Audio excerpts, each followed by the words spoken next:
മത്തായി എഴുതിയ സുവിശേഷം അതിൻ്റെ 14-ാം അധ്യായത്തിൻ്റെ 28-ാമത്തെ വാക്യത്തിലേക്ക് നിങ്ങളുടെ ശ്രദ്ധയെ ക്ഷണിക്കുന്നു. മത്തായി എഴുതിയ സുവിശേഷം 14-ാം അധ്യായം അതിൻ്റെ 28-ാമത്തെ വാക്യം.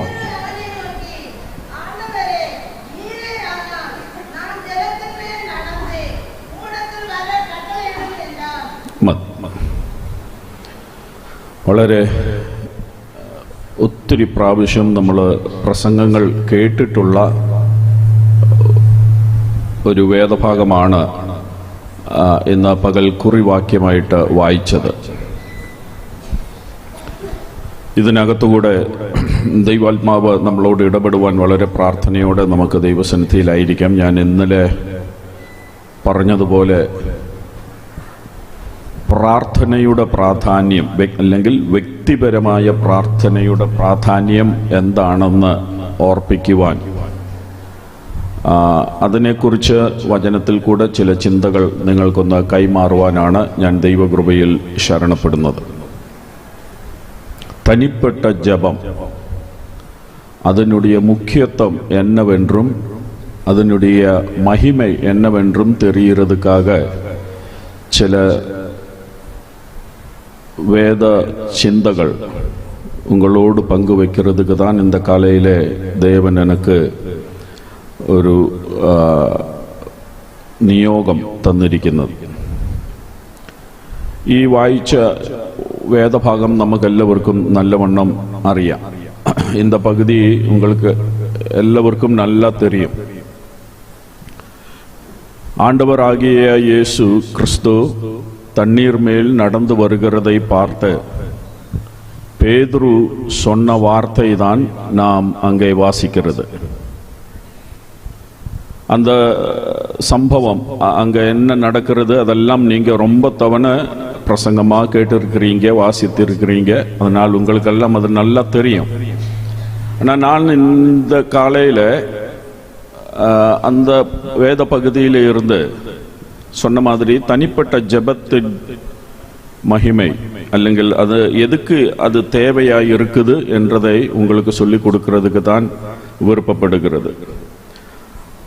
அந்த வசனம் வாசிக்கிறதுக்கு முன்பாக ஒரு காரியத்தை அந்த செய்திக்கு அடிஸ்தானமாக சொல்ல விரும்புகிறேன். சில சமயங்களில் நாம் ஜெபிக்கும் பொழுது முதல் நாள் ராத்திரியிலே நான் சொன்ன மாதிரி ஆண்டவர் சில சமயங்களில் நம்முடைய ஜெபத்துக்கு நாம் விருப்பப்படுகிற சமயத்தில் நாம் விருப்பப்படுகிற ரீதியிலே ஆண்டவர் ஒருவேளை பதில் கொடுக்க மாட்டார்.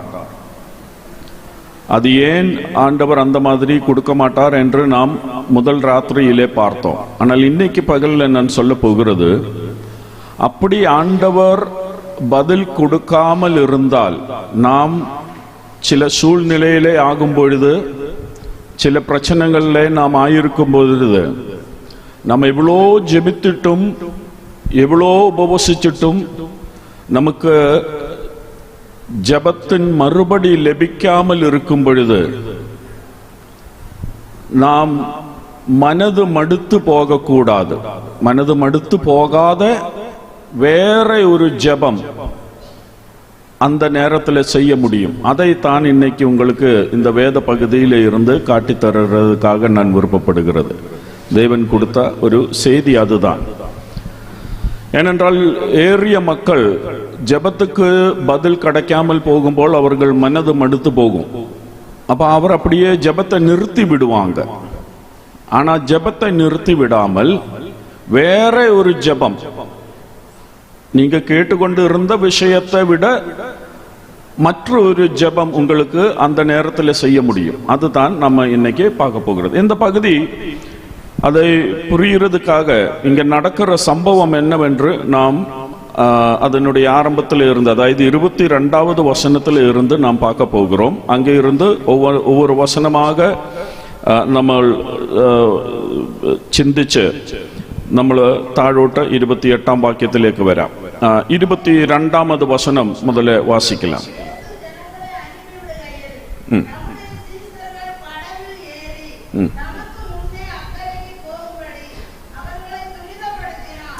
மதி. அங்கே சொல்லியிருக்கிற வார்த்தை என்னவென்று உங்களுக்கு தெரியும். ஒரு பெரிய புருஷாரம் இயேசுவின் வசனத்தை கேட்கறதுக்காக இயேசுவோடு கூட இருந்தார்கள். அவர்களுக்கெல்லாம் நம்ம இப்ப பாடியது மாதிரி அவர்களுக்கெல்லாம் வேண்ட அப்பம் மீனும் எல்லாம் கர்த்தர் கொடுத்து அவர்களை திருப்திப்படுத்தி கர்த்தர் அவரை அனுப்பி விடுகிறார்கள். ஆனா இந்த புருஷாரத்துக்கு கர்த்தரை விட்டு போகிறதுக்கு மனதில்லை.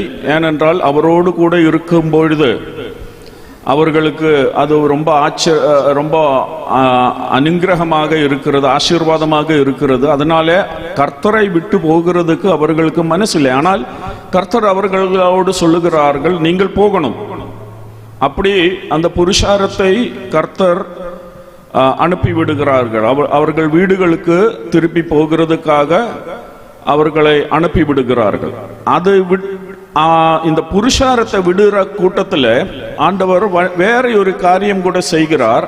அவர் தன்னுடைய சீஷர்களோடு சொல்லுகிறார், நீங்கள் படகுல ஏறி அக்கறைக்கு போக வேண்டும் என்று சொல்லி அவர்களை துரிதப்படுத்தினார். அங்கே இருந்து நான் ஒரு செய்தி முதல்ல ഒരു ദൂത് നിങ്ങൾക്ക് ഇന്ന് പകൽ ആദ്യം ഞാനൊന്ന് കൈമാറിയിട്ട് ഞാൻ മുൻപോട്ട് പോകാം. അവിടെ കണ്ട ഒരു പദം നിർബന്ധിച്ചു അല്ലെങ്കിൽ துரிதப்படுத்தினார் என்ற ஒரு பதம், ஒரு வார்த்தை, ஒரு வாக்கு நம்ம இங்க பார்க்கிறோம். சாதாரண கதியில நாம யாரையாவது எதுக்காவது துரிதப்படுத்துறது எப்பொழுது?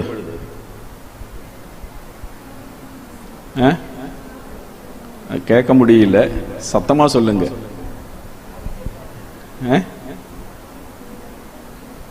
இங்க எல்லாம் சொல்றீங்க, ஆனா யாரும் சொல்றது கேட்க முடியல. சரி, நானே சொல்லுகிறேன். சாதாரண கதியில நாம் துரிதப்படுத்துறது எப்பொழுதுனால், ஒரு காரியம் செய்கிறதுக்கு ஒரு ஆளுக்கு மனது இல்லாமல் இருக்கும் பொழுதுதான் அந்த ஆளை நாம் துரிதப்படுத்த வேண்டியது. ஒரு காரியம் செய்கிறதுக்கு மனதில்லாத இருக்கும் பொழுது, விருப்பம் இல்லாமல் இருக்கும் பொழுது, அதை செய்து கிடைக்கணும் என்றால் நம்ம அவரை துரிதப்படுத்தி தான் முடியணும். ஒரு உதாரணம் சொல்லி தருகிறேன். நம்ம வீட்டில் குழந்தைகள் இருக்கிறாங்க. இப்போ அவங்க எல்லாம் போயிட்டாங்க, ஜபத்துக்காக போயிருக்கிறாங்க. ஆனால் நம்ம வீட்டில் இருக்கிற குழந்தைகள், சின்ன குழந்தைகள், ஸ்கூலுக்கு போகிற பிள்ளைகள், இவர்களெல்லாம் காலையில் ஸ்கூலுக்கு போயிட்டு ஒரு 4 மணி நேரம் ஆகும்பொழுது வீட்டில் திரும்பி வருவாங்க. நான் சொல்றது என்னுடைய சின்ன நாள்ல இருக்கிற காரியத்தை பற்றி தான் சொல்லுகிறேன். இப்ப உள்ள காரியத்தை பற்றி அல்ல நான் சொல்லுகிறது. ஆனா அந்த நாளுகள்ல என்ன நடக்கும் என்று சொல்றேன். அப்படியே ஸ்கூல்ல இருந்து பேகை தூக்கிட்டு வீட்டில் வருவேன். வீட்டில் வந்த உடனே அந்த பேகை எங்கேயாவது வலிச்சு தூக்கி போட்டுட்டு, ட்ரெஸ் மாறினா சேஞ்ச் பண்ணுவேன், இல்லைன்னா காப்பி எடுத்து வச்சா குடிச்சது, இல்லைன்னா அப்படியே இறங்கி ஓடுவேன். எதுக்காக? விளையாடுறதுக்காக ஓடுவேன். அப்ப விளையாடுறதுக்காக 4 மணி ஆகும் பொழுது வெளியில போகுவேன். இந்த காலத்துல உள்ள பிள்ளைகளோட காரியம் அல்ல ഞാൻ പറയുന്നത്. இந்த காலத்துல உள்ள பிள்ளைகள் 4 மணிக்கு வீட்டுக்கு வந்தால் பேகை தூக்கி போட்டு என்ன செய்வாங்க?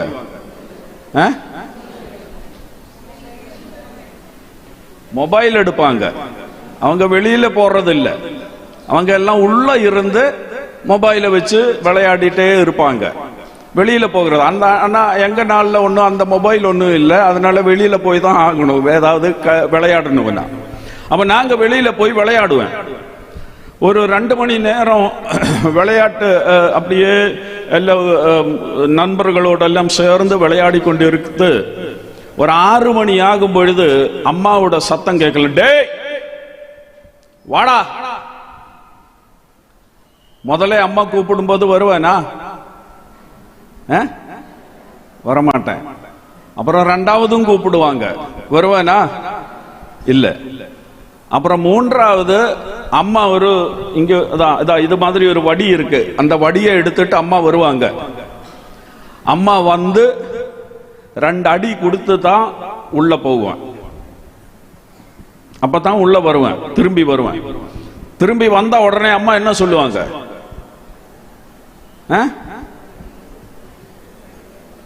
படிக்க சொல்லுவாங்க. அம்மா வந்த உடனே என்ன சொல்றது? டேய் புக் எடுத்து வச்சு படியடா, ஹோம்வொர்க் செய்யடா என்று சொல்லி திட்டுவாங்க. அதுதான் அம்மா சொல்றது. அப்போ இது செய்கிறதுக்காக அம்மாவுக்கு என்ன துரிதப்படுத்த தேவையாய் வந்தது. ஏன் ஏன் அந்த மாதிரி செய்ய துரிதப்படுத்த தேவையாய் வந்தது? எனக்கு மனதில்லை. ஏன்னா காலையில 9 மணியிலேருந்து 4 மணி வரை ஸ்கூல்ல இதுதான் செய்துட்டே இருந்தேன், இங்கேயும் வந்து இதே செய்யணுமேன்னு சொல்லிட்டு எனக்கு மனதில்லை. அதனால என்ன துரிதப்படுத்த தேவையாய் வருகிறது. ஆனா யோசித்து பாருங்க, 4 மணிக்கு நான் வீட்டுல வந்து பேக தூக்கி போட்டு காப்பி இருந்தது குடிச்ச, இல்லைன்னா குடிக்காமல் அப்படியே நான் விளையாடுறதுக்காக இறங்கி போகிறதுக்கு அம்மாவுக்கு என்ன துரிதப்படுத்த தேவையாய் வந்ததா? வரல. ஏன்னா என்னுடைய விருப்பம் அதுதான். அதுக்காகத்தான் நான் ஸ்கூல் விட்டு வீட்டுல வர்றது, அதுக்காகத்தான் போய் விளையாடுறதுக்கு தான். ஆனா அம்மா அதுக்கு துரிதப்படுத்த தேவையாய் வரல. ஆனா விளையாடுற இடத்துல இருந்து திரும்பி வந்து படிக்கிறதுக்கு துரிதப்படுத்த தேவையாய் வந்தது. அப்ப ஒரு காரியம் செய்கிறதுக்கு மனசு இல்லாம போகும் பொழுதுதான் ஒரு ஆளை நாம் துரிதப்படுத்த தேவையாய் வருகிறது. இங்க பாருங்க, கர்த்தர் அவர்களுடைய சீஷர்களை துரிதப்படுத்துகிறார். அக்கறைக்கு அவர்களுக்கு முன்பாக, கர்த்தருக்கு முன்பாக படகுல ஏறி அக்கறைக்கு போகிறதுக்காக அவர்களை அப்படித்தானே எழுதி இருக்கிறது. ஒரு தவணை கூட அந்த வசனத்தை வாசிங்க. 22வது வசனம்.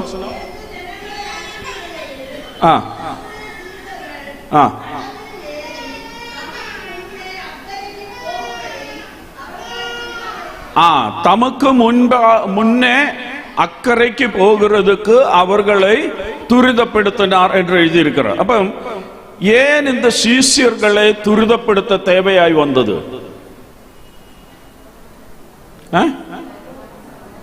அவர்களுக்கு போக மனசில்லை. ஏன் அவர்களுக்கு போக மனசில்லை?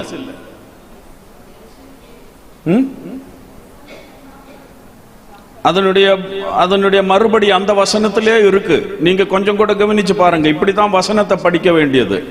கொஞ்சம் கூட கவனிச்சு பாருங்கள். அதனுடைய மறுபடி நான் கேட்ட கேள்விக்கு பதில் அங்கே இருக்குது. ஏன் இவர்களுக்கு போக மனசில்லை?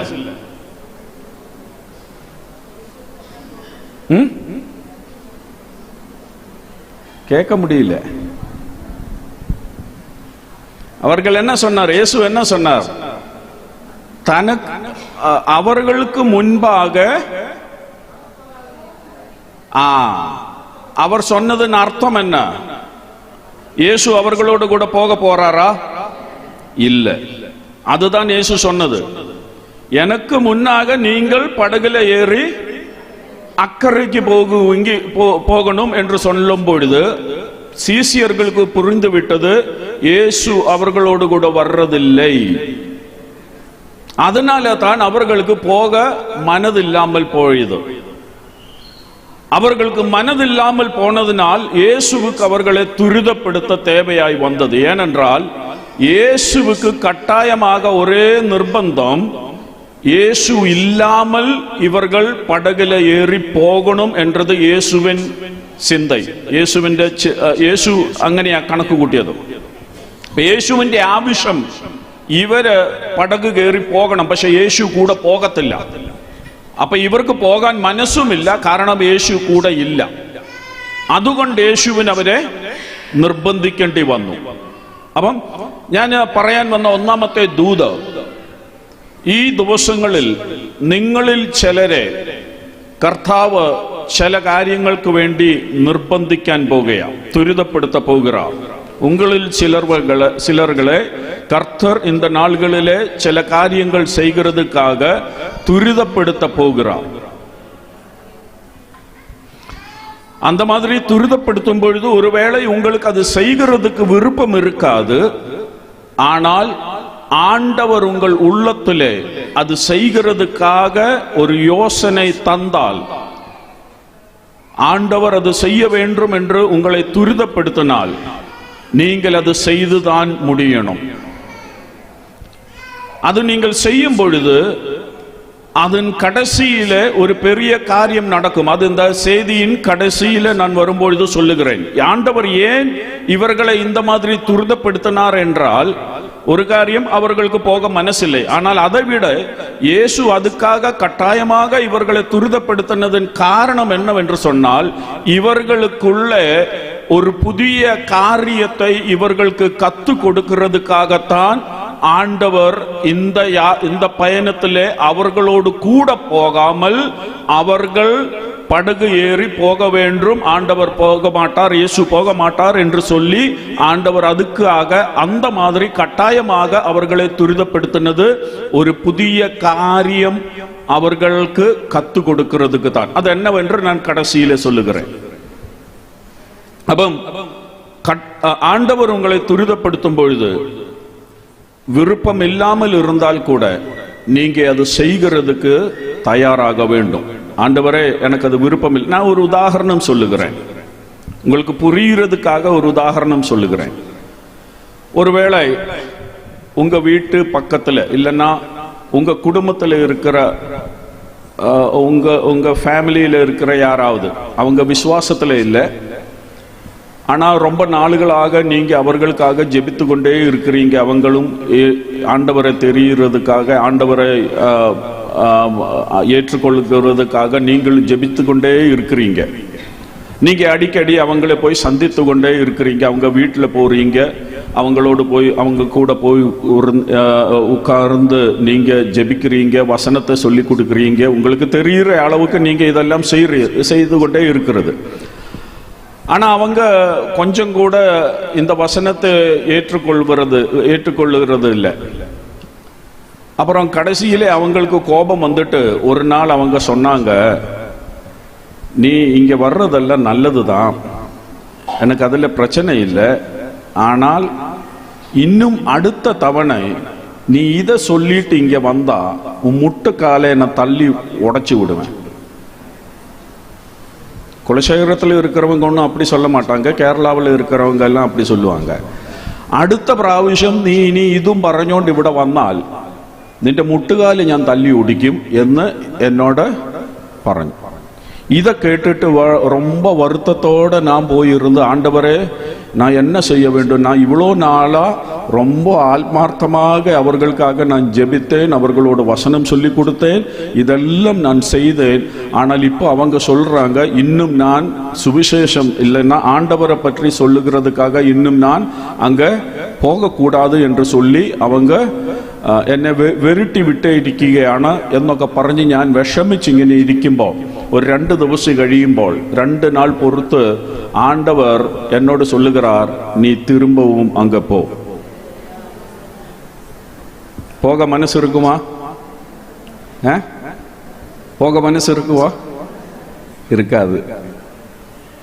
ஏன்னா என்ன கேட்டுட்டு வந்திருக்கிறோம், முட்டுக்கால தள்ளி உடைப்பேங்கன்னு சொல்லி அதை கேட்டுட்டு தான் வந்து இருக்கிறது. அப்பதான் ஆண்டவர் சொல்லுகிறாரு, நீ திரும்பவும் அங்க போ. அதுதான் துரிதப்படுத்துக என்று சொல்லுகிறது. ஒரு உதாரணம் சொன்னேன், அவ்வளவுதான், உங்களுக்கு புரிகிறதுக்காக ஒரு உதாரணம். அதுதான் തുരിതപ്പെടുത്തുക എന്ന് പറഞ്ഞാൽ. കാരണം ദൈവം പലപ്പോഴും നിർബന്ധിക്കുന്നത് ഇച്ചിരി പ്രയാസമുള്ള കാര്യങ്ങളാണ് നമ്മളോട് നിർബന്ധിക്കുന്നത്.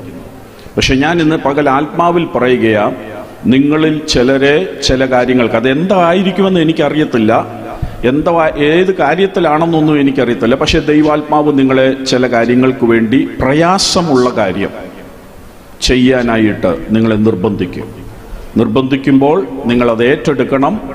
പ്രയാസമാണ്, ബുദ്ധി കൊണ്ട് ചിന്തിക്കല്ലേ. ബുദ്ധി കൊണ്ട് ചിന്തിച്ചാൽ നിങ്ങളത് ചെയ്യത്തില്ല. ദൈവകരങ്ങളിൽ ഏൽപ്പിച്ചു കൊടുക്കണം. ഏൽപ്പിച്ചു കൊടുത്തു കഴിഞ്ഞാൽ അതിൻ്റെ ഏറ്റവും അവസാനത്തിൽ ഒരു വലിയ ദൈവപ്രവൃത്തി നിങ്ങൾ കാണും. അത് ഞാൻ പുറകാലെ പറയാം. அப்ப അങ്ങനെ ഇവരെ துரிதப்படுத்தி ஆண்டவர் அனுப்பினார். அவர்கள் படகை ஏறி அவர்கள் போயிட்டார்கள். அடுத்தது என்ன நடக்குது என்று பார்க்கலாம். 23வது வசனம். 23வது வசனம்.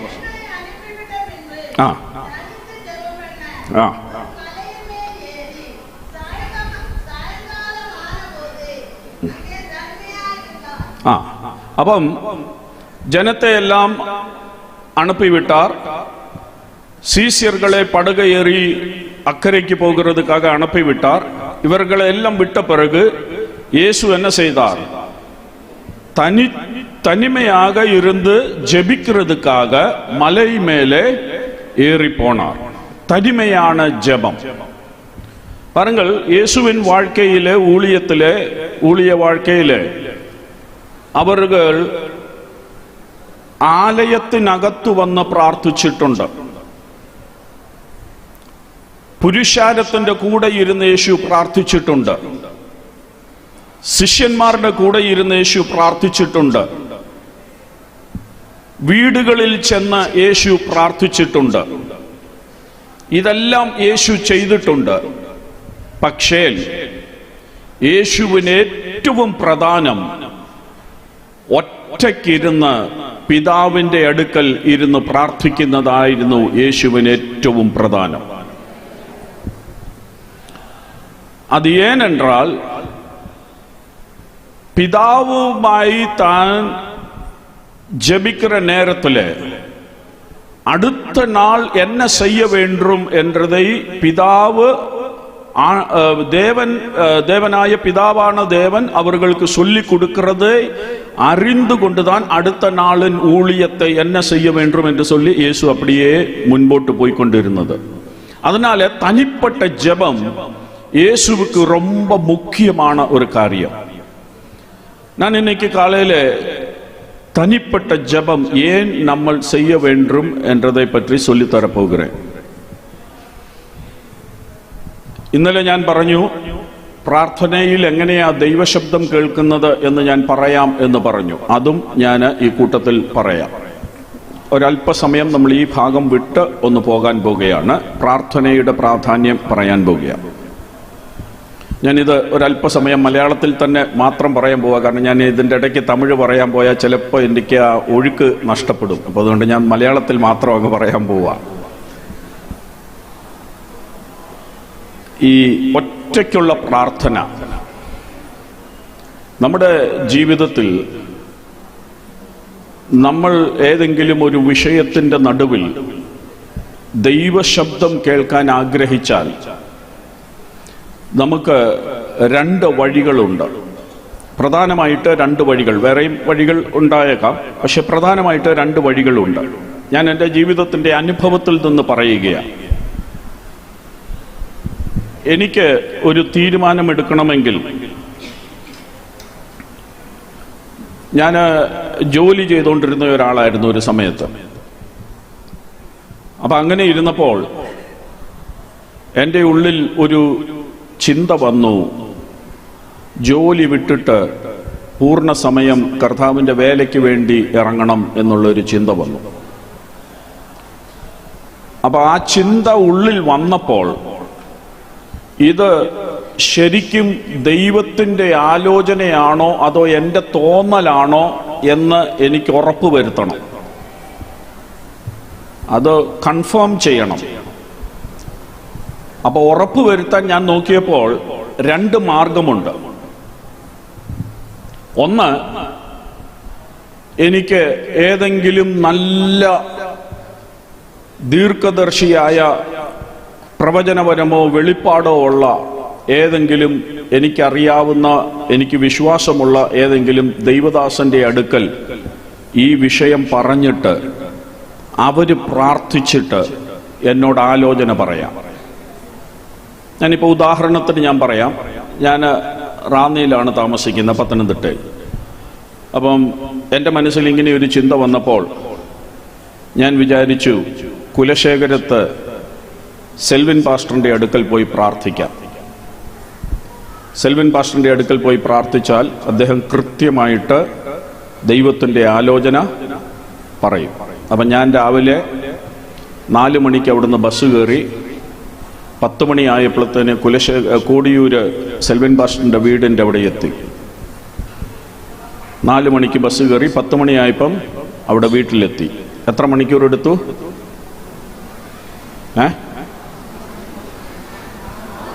6 മണിക്കൂർ. 6 മണിക്കൂർ യാത്ര ചെയ്ത് ഞാൻ സെൽവിൻ പാസ്റ്ററിൻ്റെ വീട്ടിൽ വന്നു. പാസ്റ്ററോട് ഞാൻ പറഞ്ഞു, ഇന്നതുപോലെ ഒരു വിഷയമുണ്ട്, എനിക്ക് വേണ്ടി ഒന്ന് പ്രാർത്ഥിക്കണം. അദ്ദേഹം പ്രാർത്ഥിച്ചു. അദ്ദേഹം നല്ല കൃപയിൽ നിൽക്കുന്ന സമയമാണ്. അദ്ദേഹം പ്രാർത്ഥിച്ചാൽ ഉടനെ ആലോചന കിട്ടും. ഞങ്ങൾ രണ്ടുപേരും കൂടെ പ്രാർത്ഥിക്കാനിരുന്നു. അരമണിക്കൂറിനകം അദ്ദേഹത്തിന് ദൈവം ആലോചന വെളിപ്പെടുത്തി കൊടുത്തു. അദ്ദേഹം ആ ആലോചന എന്നോട് പറഞ്ഞു. ഇതുപോലെ ശബ്ദത്തിൽ എനിക്ക് മനസ്സിലാകുന്ന ഭാഷയിൽ അദ്ദേഹം അത് എന്നോട് പറഞ്ഞു. ഞാനത് കേട്ടു. അടുത്ത വണ്ടി കയറി ഞാൻ തിരിച്ച് വീട്ടിൽ പോയി. 6 മണിക്കൂർ തിരിച്ച് യാത്ര ചെയ്ത് വീട്ടിലെത്തി. എല്ലാം കൂടെ എത്ര സമയം എടുത്തു? 12.5 മണിക്കൂർ. 6 മണിക്കൂർ ഇങ്ങോട്ട്, 6 മണിക്കൂർ അങ്ങോട്ട്, അരമണിക്കൂർ പ്രാർത്ഥിക്കാൻ. 12.5 മണിക്കൂർ കൊണ്ട് എനിക്ക് ആലോചന കിട്ടി. അതെൻ്റെ മുൻപിലുള്ള ഒരു വഴിയാണ്. എന്നാൽ രണ്ടാമതൊരു വഴിയുണ്ട്. ഞാൻ തീരുമാനിച്ചു, ഞാൻ ദൈവസന്നിധിയിലിരുന്ന് എനിക്ക് നേരിട്ട് ദൈവശബ്ദം കേൾക്കണം. മറ്റൊരാൾ പറഞ്ഞിട്ടല്ല, എനിക്ക് നേരിട്ട് ദൈവശബ്ദം കേൾക്കണം എന്ന് ഞാൻ തീരുമാനിച്ചു. പക്ഷെ അതിനൊരു കുഴപ്പമുണ്ട്. ആ കുഴപ്പം എന്താണെന്ന് ചോദിച്ചാൽ, ഞാൻ ഇതുവരെ ദൈവശബ്ദം കേട്ടിട്ടില്ല. അത് മാത്രമല്ല, ഈ സെൽവിൻ പാസ്റ്റർ ഇരുന്ന് പ്രാർത്ഥിക്കുന്നത് പോലെയൊക്കെ നീണ്ട ഉപവാസമൊക്കെ എടുത്ത് ഇരുന്ന് ഉപവസിച്ച് കൃപ പ്രാപിച്ച് ഇങ്ങനെയുള്ള ഒരു അനുഭവം എനിക്കില്ല. ഞാൻ ഇന്നും രാവിലെ എഴുന്നേക്കും, ഓഫീസിൽ പോകുന്നതിന് മുമ്പേ പുസ്തകം അങ്ങോട്ട് തുറക്കും, കിട്ടുന്ന വേദഭാഗത്തിൽ നിന്ന് 2 വാക്യവും വായിക്കും. കർത്താവെ പോകുന്നു, സൂക്ഷിക്കണേ, ഞാൻ വീട്ടിലുള്ളവരെ എല്ലാം സൂക്ഷിക്കണേ, സുഖമായിട്ട് കാത്തുകൊള്ളണേ എന്നും പറഞ്ഞ് ജോലിക്ക് പോകും. പോയിട്ട് ജോലിയെല്ലാം കഴിഞ്ഞ് വൈകിട്ട് വീട്ടിൽ വരും. വീട്ടിൽ വരുമ്പോഴത്തേന് ആകെപ്പാടെ ക്ഷീണിച്ചാണ് വരുന്നത്. ഇങ്ങോട്ട് വരുന്ന ഉടനെ ഒന്ന് ഡ്രസ്സൊക്കെ ഒന്ന് മാറി, ഒന്ന് കുളിച്ച് ഡ്രസ്സൊക്കെ മാറി കിട്ടുന്ന ആഹാരവും കഴിച്ചേച്ച് വൈകിട്ട് പിന്നെയും ഒരു പുസ്തകം അങ്ങോട്ടും തുറക്കും. കിട്ടുന്ന 2 വാക്യവും വായിച്ചേച്ച്, കർത്താവെ ജോലിക്കൊക്കെ പോകാൻ സഹായിച്ചു, യാത്രയിലൊക്കെ സൂക്ഷിച്ചു, ക്ഷീണമുണ്ട്, പ്രയാസം എല്ലാം കർത്താവിന് അറിയാമല്ലോ, ക്ഷീണമുണ്ടല്ലോ, ഞാനിതാ ഉറങ്ങാൻ കിടക്കുന്നേ, സൂക്ഷിക്കണേ എന്നും പറഞ്ഞ് അങ്ങോട്ട് കയറി കിടക്കും. ഇതേ ഉള്ളൂ. ദൈവശബ്ദമൊന്നും കേട്ടുള്ള പരിചയം എനിക്ക് ഇല്ല. അപ്പം അതില്ലാത്തത് കൊണ്ട് എനിക്ക് ഇങ്ങനെ ഇരുന്ന് ആലോചന പ്രാപിക്കാൻ ഒരല്പം ബുദ്ധിമുട്ടുണ്ട്. എങ്കിലും ഞാൻ തീരുമാനിച്ചു, എനിക്ക് നേരിട്ട് ദൈവശബ്ദം കേൾക്കണം.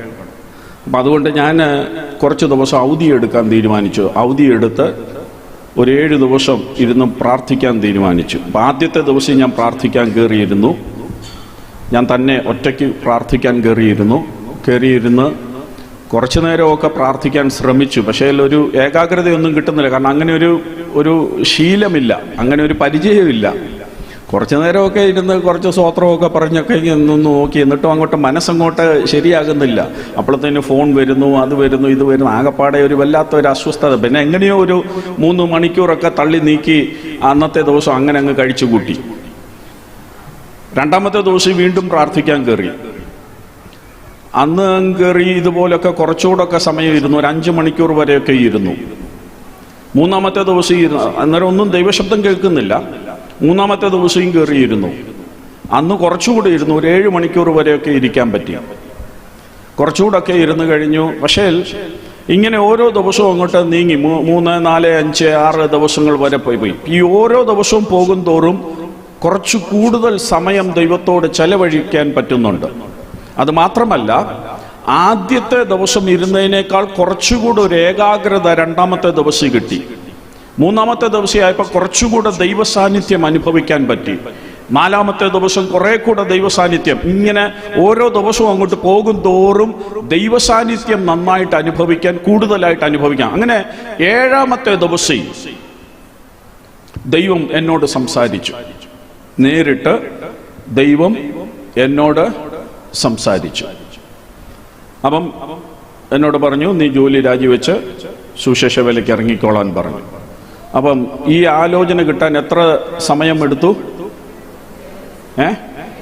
7 ദിവസം എടുത്തു.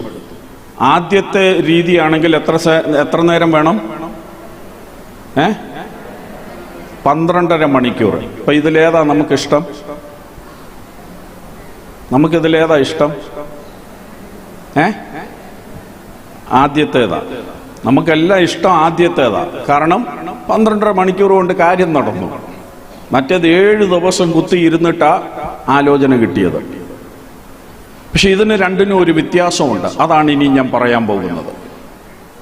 എന്നിട്ട് നിങ്ങൾ അത് രണ്ടിൻ്റെയും കാര്യങ്ങൾ ഞാൻ പറഞ്ഞു കഴിഞ്ഞിട്ട് നിങ്ങൾ തീരുമാനിച്ചോണം ഇതിലേതാ നല്ലതെന്ന് നിങ്ങൾ തീരുമാനിച്ചോണം.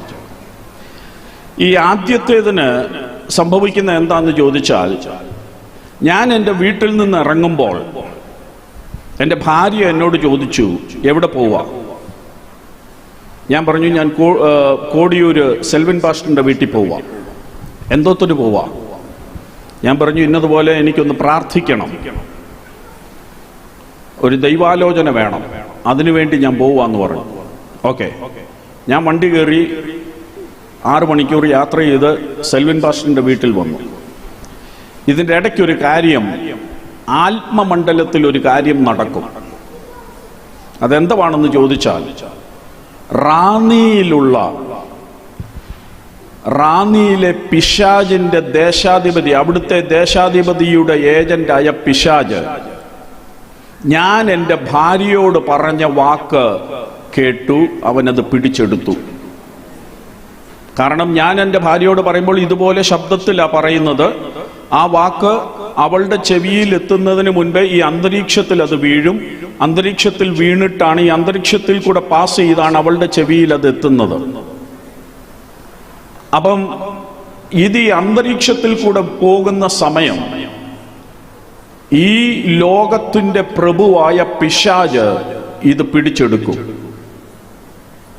ഇത് ആത്മമണ്ഡലത്തിലെ കാര്യമായി എല്ലാവർക്കും ചിലപ്പം മനസ്സിലാകത്തില്ല, എല്ലാവർക്കും ഇത് അങ്ങോട്ട് ഉൾക്കൊള്ളാൻ ഇച്ചിരി പാടാ. പക്ഷെ ഇതൊക്കെ വചനത്തിൽ നിന്ന് തെളിയിക്കാൻ പറ്റുന്ന കാര്യമായി. ഇപ്പോഴെനിക്ക് അതിന് നേരമില്ല, ഞാൻ ഇങ്ങനെ അങ്ങ് പറഞ്ഞു പോവാം.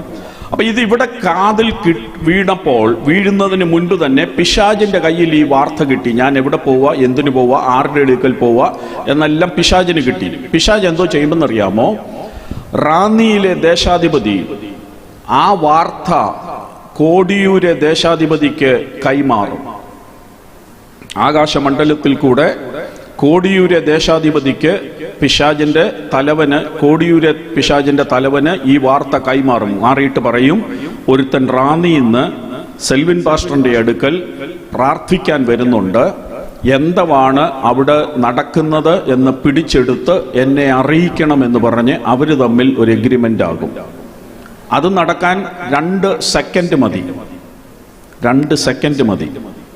6 മണിക്കൂർ യാത്ര ചെയ്ത് ഞാൻ ഇവിടെ വരുന്നതിന് മുൻപേ, ഇവിടെ എത്തുന്നതിന് മുൻപേ സെൽവിൻ പാസ്റ്ററിന്റെ വീടിന് ചുറ്റും അവന്റെ ഏജന്റ് ഇങ്ങനെ നിൽക്കും. ഞാനിത് അറിയുന്നില്ല. ഞങ്ങൾ രണ്ടുപേരും കൂടെ പ്രാർത്ഥിക്കാനിരുന്നു കഴിഞ്ഞപ്പോൾ സെൽവിൻ പാസ്റ്ററിന് ആലോചന കിട്ടി. അദ്ദേഹം ഇതുപോലെ ശബ്ദമെടുത്ത് എനിക്ക് കേൾക്കത്തക്കവണ്ണം, എനിക്ക് മനസ്സിലാകുന്ന ഭാഷയിൽ എന്നോട് പറയും. അത് പറയുമ്പോൾ ആ വാക്കുകൾ എൻ്റെ ചെവിയിൽ എത്തുന്നതിന് മുൻപേ ഈ അന്തരീക്ഷത്തിൽ അത് വീഴും. ഈ അന്തരീക്ഷത്തിൽ വീഴുന്ന ഉടനെ കോടിയൂരെ ദേശാധിപതി ഇത് പിടിച്ചെടുക്കും. ഇത് പിടിച്ചെടുത്തിട്ട് ഞാൻ ഈ വാർത്ത കേട്ട് ഞാൻ ഇവിടുന്ന് അടുത്ത ബസ് കയറി തിരിച്ച് റാന്നിയിൽ ചെല്ലുന്നതിന് മുൻപേ അവൻ അവിടുന്ന് റാന്നിയിലെ ദേശാധിപതിക്ക് വാർത്ത കൈമാറും. പറഞ്ഞ വാർത്ത ദൂത് ഇതാണ്: അവൻ ജോലി രാജിവെച്ചേച്ച് സുവിശേഷ വേലയ്ക്ക് ഇറങ്ങിക്കോളാൻ ദൈവം ഇടപെട്ടു എന്ന് റാന്നിയിലെ ദേശാധിപതിക്ക് കൈമാറും. ഞാൻ ഇതൊന്നും അറിയുന്നില്ല, കാരണം എനിക്കിങ്ങനെയുള്ള അനുഭവമൊന്നുമില്ല. എങ്കിലും ഞാൻ ഈ ദൂത് കേട്ടേച്ച് ഞാൻ തിരിച്ചു പോകും. തിരിച്ചു പോയിട്ട് ഞാൻ എന്തോ ചെയ്യും? ഞാൻ പറയും, ദൈവം പറഞ്ഞ ദൂത, അതുകൊണ്ട് അതിൻ്റെ സമയത്ത് ദൈവം ചെയ്തോളും എന്നും പറഞ്ഞ് ഞാൻ കയ്യും കെട്ടിയിരിക്കും. പക്ഷെ ആ സമയം കൊണ്ട് പിശാച് എന്നെ സുവിശേഷ വേലയ്ക്ക് ഇറക്കാതിരിക്കാനുള്ള എല്ലാ പദ്ധതികളും അവന്റെ ആയുധപ്പുരയ്ക്കകത്തൊരുക്കും. ഒരു ഉദാഹരണം പറയാം. അതുവരെ എന്നും എല്ലാ മാസവും ശമ്പളം വാങ്ങിച്ച് കൃത്യമായിട്ട് ജോലി ചെയ്തുകൊണ്ടിരിക്കുന്ന ഞാൻ, കിട്ടുന്ന ശമ്പളത്തിനനുസരിച്ച് എൻ്റെ ചെലവുകൾ നിയന്ത്രിച്ച് ഞാൻ മുന്നോട്ട് പോയിക്കൊണ്ടിരിക്കുക, വലിയ കുഴപ്പമൊന്നുമില്ലാതെ പോയിക്കൊണ്ടിരിക്കുക. പക്ഷേ ഈ ആലോചന സംഭവിച്ചു കഴിഞ്ഞ ഉടനെ പിശാച് എനിക്ക് എതിരെ പ്രവർത്തിച്ചിട്ട് പെട്ടെന്നൊരു സാമ്പത്തിക ബാധ്യത ഒരാവശ്യം എൻ്റെ മുൻപിൽ കൊണ്ടുവന്നിടും. ഒന്നുകിൽ എൻ്റെ വണ്ടി കേടായി, അല്ലെങ്കിൽ വണ്ടി ഇടിച്ചു, ആ വണ്ടി ഇനി ഉപയോഗിക്കാൻ പറ്റത്തില്ല, പുതിയ വണ്ടി വാങ്ങിക്കണം. പുതിയ വണ്ടി വാങ്ങിക്കേണ്ട ആവശ്യം വന്നപ്പോൾ ഞാൻ പോയി പുതിയൊരു വണ്ടി എടുത്തു. ലോണുണ്ട്, 5 വർഷത്തെ ലോൺ. 5 വർഷം കഴിഞ്ഞെങ്കിലേ വണ്ടി അടച്ചു തീർക്കാൻ പറ്റൂ. കൃത്യമായി ശമ്പളം വാങ്ങിച്ചുകൊണ്ടിരിക്കുന്ന ഞാൻ കണക്ക് കൂട്ടി എത്ര രൂപ എനിക്ക് ലോൺ അടയ്ക്കാൻ പറ്റും, അതനുസരിച്ചുള്ള ലോൺ കിട്ടുന്ന ഒരു വണ്ടി ഞാൻ പോയി എടുത്തു. ആ വണ്ടി എടുത്തു കഴിഞ്ഞിട്ട് കേട്ട ദൂതിൻ്റെ വെളിച്ചത്തിൽ ജോലി രാജിവെച്ച് സുവിശേഷ വേലയ്ക്ക് ഇറങ്ങാൻ എനിക്ക് ധൈര്യമുണ്ടാകുമോ ഇല്ലയോ?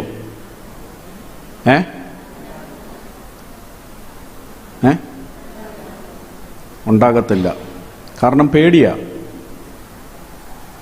സുവിശേഷ വേല എന്ന് പറഞ്ഞാൽ വിശ്വാസ ജീവിതമാണ്. കൃത്യമായ ശമ്പളമൊന്നുമില്ല, കിട്ടിയാ കിട്ടി, ഇല്ലേലില്ല, ഉള്ളത് കൊണ്ടൊക്കെ കഴിഞ്ഞോണം.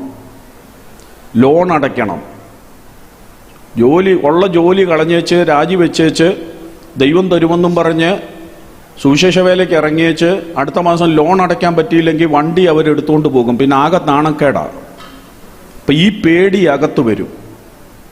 കാരണം ആ അനുഭവമില്ല. സുവിശേഷ വേലയിൽ ഇറങ്ങിയ ദൈവം നടത്തുമെന്നൊക്കെ കേട്ടിട്ടുണ്ടെങ്കിലും ഇതുവരെ അങ്ങനെ ഒരു പരിചയമില്ല. എല്ലാ മാസവും കൃത്യം ശമ്പളം വാങ്ങിച്ച കാര്യങ്ങൾ നടക്കുന്നത്. അപ്പം അങ്ങനെ ഇരിക്കുന്ന എന്നോട് പെട്ടെന്ന് ഒരു ദിവസം ജോലിയെല്ലാം വിട്ടേച്ച് വിശ്വാസത്താൽ ജീവിക്കണം എന്ന് പറഞ്ഞാൽ ബുദ്ധിമുട്ടാണ്. അതുകൊണ്ട് ഞാൻ എന്തോ ചെയ്യും? ഞാൻ തീരുമാനിക്കും 5 വർഷം കഴിഞ്ഞ് സുവിശേഷ വേലയ്ക്ക് ഇറങ്ങാം, അപ്പോഴത്തേന് ഈ ലോൺ അടച്ചു തീർക്കാം. 5 വർഷം കൂടെ ജോലി ചെയ്യും. ഈ 5 വർഷം കൂടെ ജോലി ചെയ്യുമ്പോഴത്തേന് 5 വർഷം മുമ്പ് സെൽവിൻ പാസ്റ്ററിൽ കൂടെ കേട്ട ആലോചന ഞാൻ മറന്നുപോയി.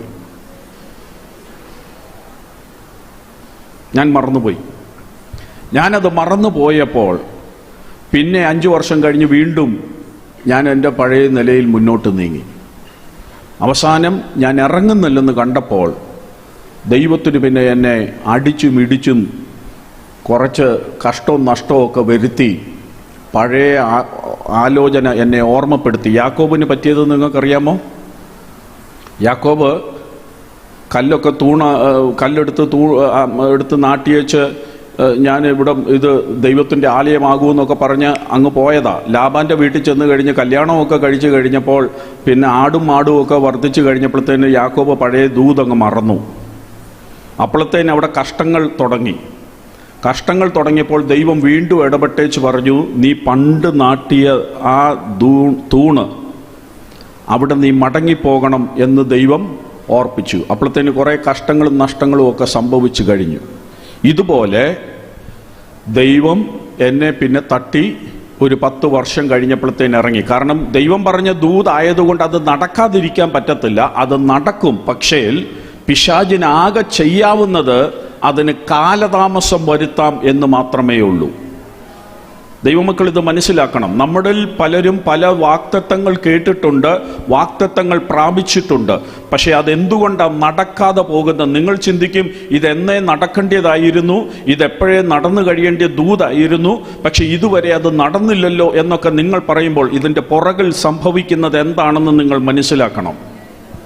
നമ്മൾ പലപ്പോഴും അത് കേട്ടേച്ച് പ്രാർത്ഥിക്കാതെ കയ്യും കെട്ടിയിരിക്കും. ദൈവം പറഞ്ഞത് ദൈവം സമയത്ത് ചെയ്തോളും എന്ന് പറഞ്ഞ് നമ്മൾ ഇരിക്കുമ്പോൾ പിശാച് അതിനെതിരെ നമ്മളെ ഇറക്കാതിരിക്കാൻ, ആ ദൂത് നിവർത്തിയാകാതിരിക്കാനുള്ള എല്ലാ പദ്ധതികളും അവൻ അതിൻ്റെ ഇടയിൽ ഒരുക്കും. അതുകൊണ്ട് ഞാനൊരു ബുദ്ധി ഉപദേശിക്കാം. നിങ്ങളൊരു ദൂത് കേട്ടാൽ ആ ദൂത് നിവർത്തിയാകുന്നിടം വരെ നിങ്ങൾ ആത്മാവിൽ അതിനുവേണ്ടി പ്രാർത്ഥിച്ചുകൊണ്ടിരുന്നോണം. നിങ്ങൾ എന്ന് പ്രാർത്ഥന നിർത്തുമോ അന്ന് പിശാച് അതിനെ മുതലെടുക്കും. പക്ഷേ നിങ്ങൾ കേട്ട ദൂതിനെ, അത് നിങ്ങളുടെ കുഞ്ഞുങ്ങളുടെ വിഷയമായിക്കൊള്ളട്ടെ, നിങ്ങളുടെ ബിസിനസ്സിൻ്റെ വിഷയമായിക്കൊള്ളട്ടെ, നിങ്ങളുടെ ആരോഗ്യത്തിൻ്റെ വിഷയമായിക്കൊള്ളട്ടെ, നിങ്ങളുടെ ശുശ്രൂഷയുടെ വിഷയമായിക്കൊള്ളട്ടെ, കുടുംബത്തിൻ്റെ വിഷയമാകട്ടെ, സഭയുടെ വിഷയമാകട്ടെ, എന്തു വിഷയമാണെങ്കിലും ദൈവം ഇടപെട്ടാൽ ആ ദൂത് പിടിച്ചു നിങ്ങൾ എല്ലാ ദിവസവും അതിനുവേണ്ടി ആത്മാവിൽ പോരാടി പ്രാർത്ഥിക്കണം. അങ്ങനെ നിങ്ങൾ പ്രാർത്ഥിച്ചാൽ അത് വലിയ കുഴപ്പമില്ലാതെ നടക്കും. അപ്പം ഒന്നാമത്തെ മാർഗം, നമ്മൾ തിരഞ്ഞെടുത്ത ഒന്നാമത്തെ മാർഗത്തിൽ 12.5 മണിക്കൂർ മതി എനിക്ക് ആലോചന കിട്ടാൻ. പക്ഷേ ആ ആലോചന നടപ്പിലാകാൻ ഏതാണ്ട് 10 വർഷമെടുത്തു. ഇനി ഞാൻ രണ്ടാമത്തെ മാർഗം പറയാം. രണ്ടാമത്തെ മാർഗത്തിൽ എനിക്ക് ആലോചന കിട്ടാൻ എത്ര സമയമെടുത്തു? 7 ദിവസം എടുത്തു. 7 ദിവസം എടുത്തപ്പോൾ അന്ന് എന്താ സംഭവിച്ചെന്ന് ഞാൻ പറയാം. ഞാൻ ഓരോ ദിവസവും പ്രാർത്ഥിക്കാനായിട്ട് എൻ്റെ മുറിക്കകത്ത് കയറുമ്പോൾ, ഞാൻ മുമ്പേ പറഞ്ഞ പോലെ റാന്നിയിലെ പിശാചിന് മനസ്സിലായി ഇവൻ എന്തോ ദൈവശബ്ദം കേൾക്കാൻ വേണ്ടിയാ, ദൈവത്തിൽ നിന്ന് ഏതാണ്ട് പ്രാപിക്കാൻ വേണ്ടിയാ ഇവൻ അകത്ത് കയറി ഇരിക്കുന്നത് എന്ന് പിശാചിന് മനസ്സിലായിട്ട് പിശാച് എൻ്റെ മുറിയുടെ ചുറ്റും ഇങ്ങനെ കാവൽ നിൽക്കുകയാണ്. എന്താണ് ദൈവം പറയുന്നത് എന്ന് പിടിച്ചെടുക്കാൻ വേണ്ടി അവനിങ്ങനെ നിൽക്കുകയാണ്. പക്ഷെ ഞാൻ മുമ്പേ പറഞ്ഞ പോലെ 7-ാമത്തെ ദിവസം ദൈവം ഇടപെട്ടു. ദൈവം എന്നോട് സംസാരിക്കുമ്പോൾ ദൈവം സംസാരിക്കുന്നത് എങ്ങനെയാണെന്ന് ചോദിച്ചാൽ, ആത്മാവാകുന്ന ദൈവം എൻ്റെ ആത്മാവിനോടാണ് സംസാരിക്കുന്നത്. ആ ശബ്ദം അന്തരീക്ഷത്തിൽ വീഴണമെന്നില്ല, അത് നേരെ എൻ്റെ ആത്മാവിലോട്ടാണ് വരുന്നത്. അതിതുപോലെ പുറത്ത് ശബ്ദമായിട്ട് വരണമെന്നില്ല, അതങ്ങനെ വരാതെ എൻ്റെ ആത്മാവിനകത്ത് വരുന്നത് കൊണ്ട് പിശാച് എത്ര തലകുത്തി നിന്നെന്ന് പറഞ്ഞാലും അവൻ ആ ദൂത് അവൻ്റെ കയ്യിൽ കിട്ടത്തില്ല. ആ ദൂത് അവൻ്റെ കയ്യിൽ കിട്ടാത്തിടത്തോളം കാലം അവൻ ഈ ദൂതിനെ താമസിപ്പിക്കാൻ പറ്റത്തില്ല. ഞാൻ അതെൻ്റെ ഉള്ളിൽ സംഗ്രഹിച്ചുകൊണ്ട് വേറെ ആരോടും ഞാനത് പറയാതെ എൻ്റെ ആത്മാവിൽ ഉള്ളിൽ വെച്ചുകൊണ്ട് ഞാൻ പ്രാർത്ഥിച്ചാൽ ഒരു കാലതാമസവും ഇല്ലാതെ ദൈവം ഉദ്ദേശിച്ച സമയത്ത് തന്നെ ഞാൻ എൻ്റെ ജോലി വിട്ടിട്ട് സുവിശേഷ വേലയ്ക്ക് ഇറങ്ങും. അപ്പം ആലോചനയ്ക്ക് ഒരു താമസം വരത്തില്ലെന്ന് മാത്രമല്ല, മുമ്പേ ഞാൻ പറഞ്ഞതുപോലെ 10 വർഷം എടുത്തു ആലോചന നടപ്പാകാൻ. അപ്പോഴത്തേന് എനിക്ക് ഒത്തിരി കഷ്ടവും നഷ്ടവും വന്നു കഴിഞ്ഞു.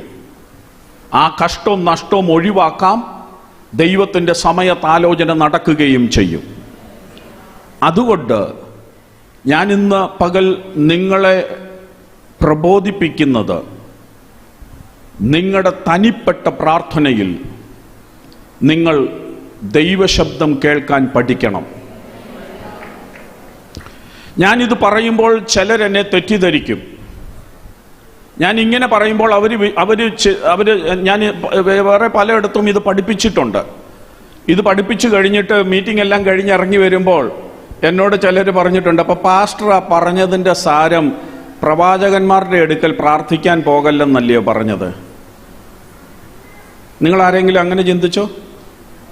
കുറച്ച് പേരൊക്കെ ഇരുന്ന് ചിരിക്കുന്നുണ്ട്. ആ ചിരി കാണുമ്പോൾ എനിക്കറിയാം നിങ്ങളത് തന്നെയാണ് ചിന്തിച്ചെന്ന്. നിങ്ങൾക്ക് വേണേ അങ്ങനെ ചിന്തിക്കാം. പക്ഷെ ഞാൻ പറയുന്ന ഒരു കാര്യം, നിങ്ങൾ പ്രവാചകന്മാരുടെ അടുക്കൽ പ്രാർത്ഥിക്കാൻ പോകുകയോ പ്രാർത്ഥിക്കാതിരിക്കുകയോ അത് നിങ്ങളുടെ കാര്യം. പക്ഷേ എൻ്റെ ആഗ്രഹം ഞാൻ പറയാം, നിങ്ങളെല്ലാവരും ദൈവശബ്ദം കേൾക്കുന്ന പ്രവാചകന്മാരും പ്രവാചകിമാരുമായിട്ട് മാറണം. പക്ഷേ നിങ്ങൾ ഇനി മറ്റൊരാളുടെ തലയിൽ കൈവച്ച് ഒരു പ്രവാചകന്റെയോ പ്രവാചകിയുടെയോ ശുശ്രൂഷ ചെയ്യുന്ന ഒരാളായിട്ട് മാറിയില്ലെങ്കിലും, ഞാൻ പറഞ്ഞതിൻ്റെ സാരം, കുറഞ്ഞ പക്ഷം നിങ്ങളുടെ വിഷയത്തിനു വേണ്ടി നിങ്ങൾ നേരിട്ട് ദൈവത്തിൽ നിന്ന് കേൾക്കുന്നവരായി തീരണം. അതുകൊണ്ട് മറ്റേ ശുശ്രൂഷ തെറ്റാണെന്നോ അത് വേണ്ടാന്നോ അല്ല ഞാൻ പറഞ്ഞത്. ഞാൻ ഇന്നും പ്രവാചകന്മാരിൽ വിശ്വസിക്കുന്നവരാ, അവരുടെ ആലോചന ഏറ്റെടുക്കുന്നവനാ. പക്ഷേ ഈ ഒരു തത്വമുണ്ട്, അങ്ങനെ ഒരു ആലോചന ഞാൻ കേട്ട് കഴിഞ്ഞാൽ ഞാൻ പിന്നെ അതിനുവേണ്ടി എല്ലാ ദിവസവും ആത്മാവിലിരുന്ന് പ്രാർത്ഥിക്കും. കാരണം ദൈവം എന്നെ പഠിപ്പിച്ചത് അത് നാം കേട്ടേച്ച് പ്രാർത്ഥിക്കാതിരുന്നാൽ സംഭവം കൈവിട്ടു പോകും. പിന്നെ ഒത്തിരി കഴിഞ്ഞൊക്കെ അത് നടക്കത്തുള്ളൂ. അപ്പം അതുകൊണ്ട് പ്രവാചകന്മാർ ദൂത് പറയുന്നെങ്കിൽ കേട്ടോ, നല്ലതാ. പക്ഷെ കേട്ടാൽ നിങ്ങൾ അത് അന്നു മുതൽ ആത്മാവിൽ അതിനു വേണ്ടി പോരാടി പ്രാർത്ഥിക്കണം. അല്ലെങ്കിൽ രണ്ടാമത്തെ ഓപ്ഷൻ, നിങ്ങൾക്ക് നേരിട്ട് ദൈവത്തിൽ നിന്ന് കേൾക്കാം, അത് വലിയ കുഴപ്പമില്ലാതെ അങ്ങ് നടക്കും. പിന്നെ ഒരു കാര്യം ശ്രദ്ധിച്ചോണം, ഈ രണ്ടാമത്തേതിൽ നിങ്ങൾ ദൈവത്തിൽ നിന്ന് കേട്ടത് നിങ്ങൾ വേറെ ഒരാളിൻ്റെ അടുക്കൽ പറയരുത്.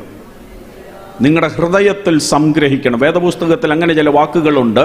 മറിയ ഹൃദയത്തിൽ സംഗ്രഹിച്ചു, യാക്കോബ് ഹൃദയത്തിൽ സംഗ്രഹിച്ചു എന്നൊക്കെ ഒരു പദം വേദപുസ്തകത്തിൽ ഉപയോഗിച്ചിട്ടുണ്ട്. അതെന്തുകൊണ്ടാണെന്ന് ഞാൻ പറയാം. ഇപ്പം ഞാൻ പറഞ്ഞ ഉദാഹരണം തന്നെ ഞാൻ പറഞ്ഞു പോകാം. ഞാൻ എൻ്റെ മുറിയിൽ കയറിയിരുന്നു പ്രാർത്ഥിച്ചു. 6 ദിവസവും ഞാൻ പ്രാർത്ഥിക്കുമ്പോൾ ഓരോ ദിവസവും ആദ്യത്തെ ദിവസം മുതൽ ഞാൻ പ്രാർത്ഥന കഴിഞ്ഞ് ഇറങ്ങി വരുന്ന ഉടനെ എൻ്റെ ഭാര്യ മുറിയുടെ വാതിൽക്കൽ നിൽപ്പുണ്ട്. അവൾ എന്നോട് ചോദിക്കും, ദൈവം എന്തെങ്കിലും പറഞ്ഞോ എന്ന് ചോദിക്കും. ആദ്യത്തെ 6 ദിവസവും ഞാൻ പറഞ്ഞു ഇല്ല, ദൈവം ഒന്നും പറഞ്ഞില്ലെന്ന് പറയും. 7ാമത്തെ ദിവസവും ഞാൻ ഇറങ്ങി വന്ന ഉടനെ അവൾ എന്നോട് ചോദിച്ചു, ദൈവം വല്ലതും പറഞ്ഞോ എന്ന് ചോദിച്ചു. ഞാൻ വലിയ ഗമേല് ഞാൻ അവളോട് പറഞ്ഞു, ആ ദൈവം പറഞ്ഞെന്ന് പറഞ്ഞു. ഉടനെ അടുത്ത ചോദ്യം എന്തുവാ? എന്തുവാ പറഞ്ഞത്? ദൈവം എന്തുവാ പറഞ്ഞെന്നുള്ളത് അടുത്ത ചോദ്യം. ഉടനെ ഞാൻ വലിയ ഗമേ പറയും, ദൈവം പറഞ്ഞു ജോലി രാജിവെച്ചേച്ച് സുവിശേഷ വേലയ്ക്ക് ഇറങ്ങിക്കോളാൻ പറഞ്ഞെന്ന് പറയും. ഇവിടെ എന്തോ സംഭവിച്ചെന്ന് നിങ്ങൾക്കറിയാവോ? ഞാൻ അത്രയും പറഞ്ഞപ്പോൾ എന്തോ സംഭവിച്ചെന്ന് നിങ്ങൾക്കറിയാവോ?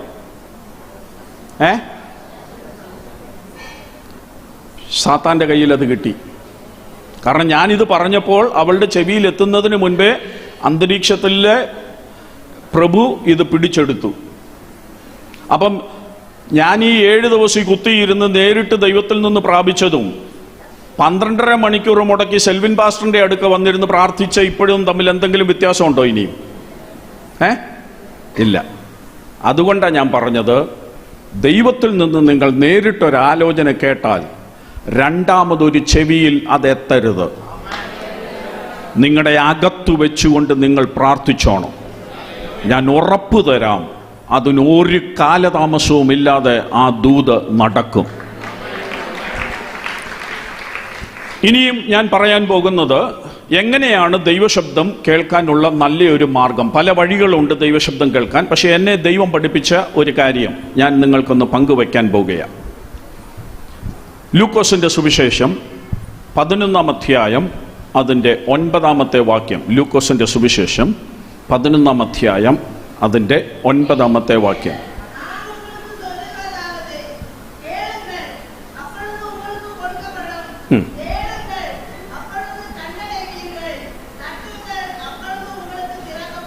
മതി. കർത്താവ് ആ അധ്യായം തുടങ്ങുന്ന ഭാഗത്ത് പ്രാർത്ഥനയെക്കുറിച്ചാണ് പറഞ്ഞു വരുന്നത്. പ്രാർത്ഥനയെക്കുറിച്ച് ഇങ്ങനെ പറഞ്ഞു വന്നിട്ടാണ് താഴോട്ട് വന്നിട്ടാണ് ഈ വാക്യം പറയുന്നത്. അവിടെ കർത്താവ് 3 കാര്യങ്ങൾ പറയുന്നു. ആണ്ടവർ 3 കാര്യങ്ങൾ சொல்லுகிறார். 1 കേളുங்கள், 2 தேடுங்கள், 3 தட்டுங்கள். 3 காரியங்களை கர்த்தர் சொல்லுகிறார். நான் அதை உங்களுக்கு கொஞ்சம் விளக்கமாக சொல்லி தரப்போகிறேன். இது ஆண்டவர் எனக்கு கற்றுக் கொடுத்த ஒரு காரியம். உங்களுக்கு பயன்படுமானால் நீங்கள் ஏற்றுக்கொள்ளுங்கள், இல்லைன்னா விட்டுடுங்கள். போன ராத்திரியில் நான் சொன்ன மாதிரி உங்களுக்கு விருப்பப்படாமல் போனால் அப்படியே விட்டுடுங்கள். அதை பற்றி வேற ஒன்றும் சொல்ல வேண்டாம். சரி, ഞാൻ ചില ഉദാഹരണം പറഞ്ഞാണ് ഇത് തെളിയിക്കാൻ പോകുന്നത്. ഒന്നാമത്തെ ആദ്യം പറഞ്ഞത് കേളുങ്ങൾ உங்களுக்கு கிடைக்கும் இல்லையா? கேளுங்கள் உங்களுக்கு கொடுக்கப்படும். கேளுங்கள் உங்களுக்கு கொடுக்கப்படும். சரி, ஆദ്യത്തേത് முதல் இது நான் இப்ப சொல்ல போகிறது ജപത്തിനുடைய 3 ലെവലുകൾ. ലെവലിന് തമിഴിൽ എന്താ പറയുന്നത്? അളവുകൾ എന്നാണോ? അളവ്, നിലകൾ. ஜபத்தினுடைய 3 நிலைகள் இல்லைன்னா அளவுகள், அதைத்தான் நான் சொல்ல போகிறேன். அதில் முதல் அளவு தான் கேட்கிற அளவு. ஆண்டவர்கிட்ட கேட்கிறேன், ஆண்டவரே எனக்கு அது வேணும், எனக்கு இது வேணும், என் பிள்ளையோட ஃபீஸ் அடைக்க பணம் வேணும், வீட்டுக்கு வாடகை கொடுக்க பணம் வேணும், வண்டிக்கு பெட்ரோல் அடிக்க பணம் வேணும், அது வேணும், அப்படி வேணும், இப்படி வேணும் எல்லாம் சொல்லி கேட்டுக்கொண்டே இருக்கிறது. ஆண்டவர்கிட்ட கேட்டுக்கொண்டே இருந்து எல்லாம் வாங்குறது, அது ஒரு லெவல், ஜபத்தினுடைய ஒரு லெவல். அது தப்பான காரியம் அல்ல, அது தப்பான காரியம் இல்லை. ஏனென்றால் நம்ம கேட்காமல் இருந்தால் நமக்கு கிடைக்காது. யாக்கோபு அதை பற்றி சொல்லி இருக்கிறார் 4வது அதிகாரத்தில். யாக்கோபு அதை நான் அப்படியே விடுறேன், இப்போ நேரம் இல்லை, டைம் போயிடுச்சு.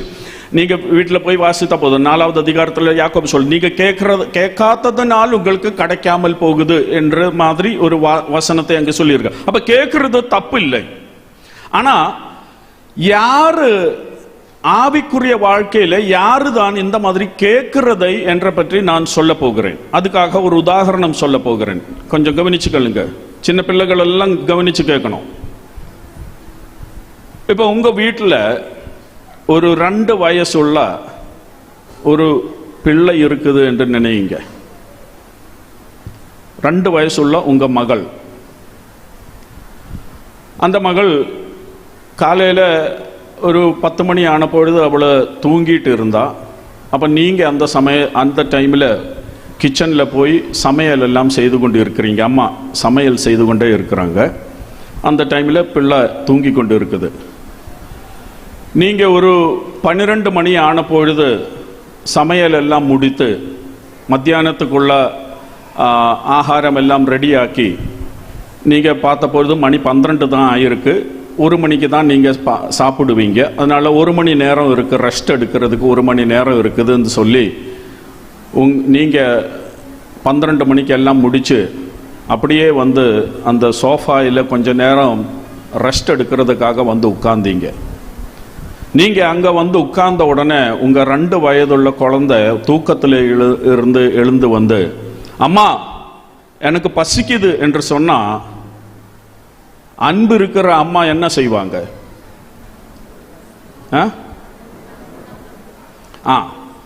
அம்மா உள்ள போய் பசிக்குது இல்லைன்னா தண்ணி வேணும்னு சொன்னால் அம்மா உள்ள போய் அந்த குழந்தைக்கு வேண்ட தண்ணி இல்லைன்னா ஆகாரம் ஏதாவது எடுத்து அந்த குழந்தை, நீங்கள் எவ்வளோ டயர்டாக வந்து சோஃபாவில் இருந்தாலும் அந்த சின்ன குழந்தை, உங்கள் குழந்தை வந்து உங்களோடு பசிக்குது இல்லைன்னா தண்ணி வேணும் என்று சொல்லும் பொழுது நீங்கள் எவ்வளோ டயர்டாக இருந்தாலும் நீங்கள் போய் என்ன செய்வீங்க? அதை அவருக்கு எடுத்து கொடுப்பீங்க. ஏன் நீங்கள் அந்த மாதிரி செய்தது? ஏன் அந்த குழந்தைக்கு நீங்கள் எடுத்து கொடுத்தீங்க?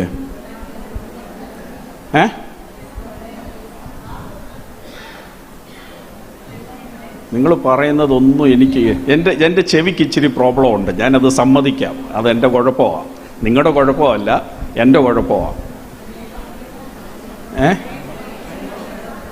അൻപുള്ള സ്നേഹിക്കുന്നത് കൊണ്ട്. ഓക്കെ, നിങ്ങൾ ആ കുഞ്ഞിനെ സ്നേഹിക്കുന്നത് കൊണ്ട്. ശരി, നല്ല മറുപടി.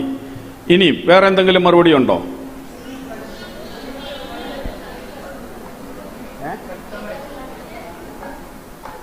ചോദിച്ചത് കൊണ്ട്.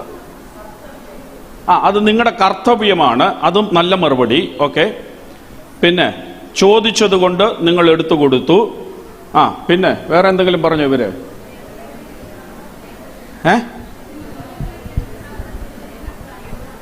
சின்ன குழந்தையாக இருக்கிறதுனால கொச்சு குஞ்சு ஆயதுകൊണ്ട് എടുത്തു കൊടുത്തു.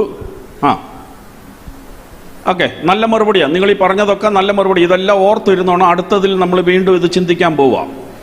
ഓക്കെ, അപ്പോൾ നിങ്ങൾ പറഞ്ഞത് നിങ്ങൾക്ക് അൻപുണ്ടായിരുന്നുകൊണ്ട്, സ്നേഹം உங்களுக்கு அந்த குழந்தையோடு, உங்க குழந்தையானதுனால் உங்களுக்கு அந்த குழந்தையோடு அன்பு இருக்கிறதுனால தான் நீங்க எடுத்து கொடுத்தீங்க.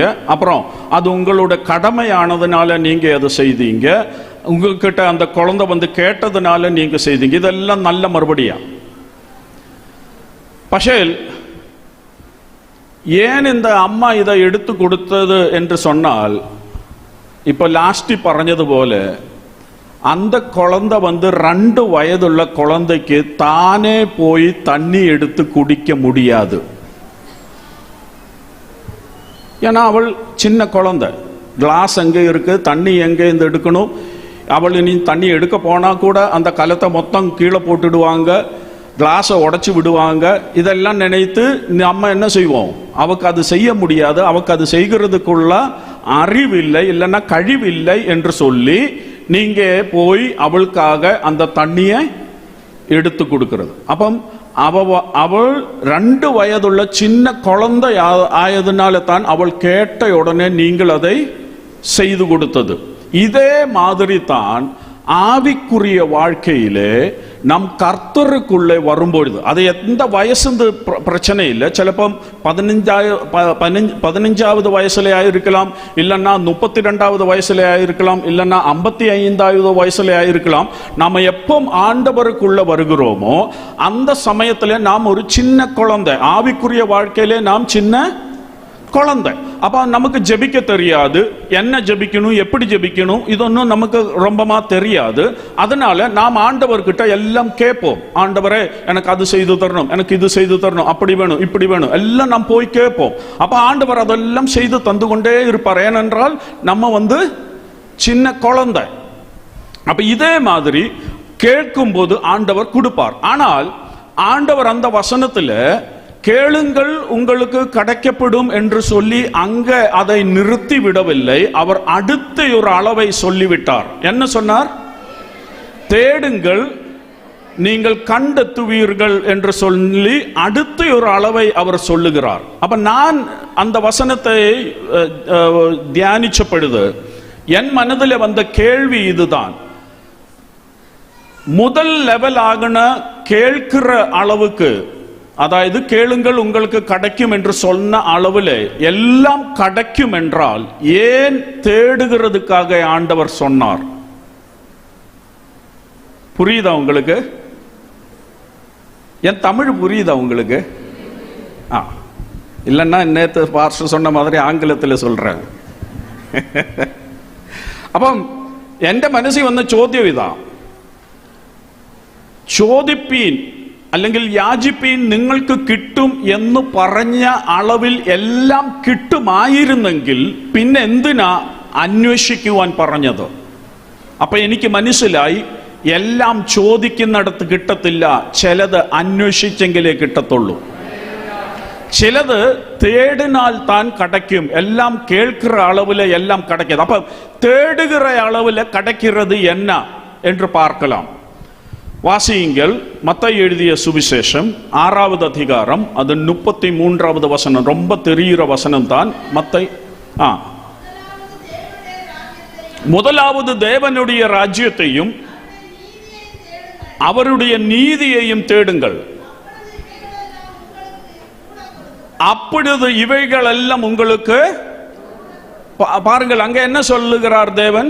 முதலாவது தேவனின் ராஜ்யத்தையும் அவருடைய நீதியையும் தேடுங்கள் என்று சொல்லுகிறார். கேட்கிறதுக்கு சொல்லவில்லை, ஆனால் அவர் சொல்லுகிறது என்ன? தேடுவான் சொல்லுகிறது. அப்ப தேடுகணும். தேடணும் என்றால் உங்களுக்கு நம்ம சைடுல இருந்து ஒரு முயற்சி செய்தால் தான் தேட முடியும். அதை நான் உதாரணத்தில் சொல்லி தருகிறேன். ஆனால் இரண்டாவது ஒரு வசனம் கூட வாசித்துட்டு நான் அதை உதாரணத்தில் உங்களுக்கு காட்டி தருகிறேன். கொலோசிய லேகனம் 3வது அதிகாரம் 1-2 வாக்கியங்கள். கொலோசிய லேகனம் 3வது அதிகாரம் 1-2 வாக்கியங்கள்.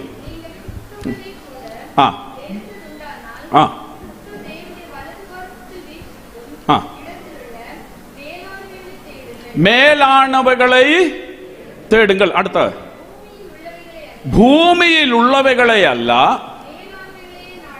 மேலானவைகளே நாடுங்கள். அப்ப பாருங்கள், என்ன தேட வேண்டும் என்று பவுல் சொல்லுகிறான். பூமியில் உள்ளவை அல்ல, மேலானவைகளே. அதைத்தான் ஆண்டவர் மத்தேயு சுவிசேஷம் 6வது அதிகாரத்தில் சொன்னது. മുന്നമേ നിങ്ങൾ അവന്റെ രാജ്യവും നീതിയും അന്വേഷിപ്പീൻ.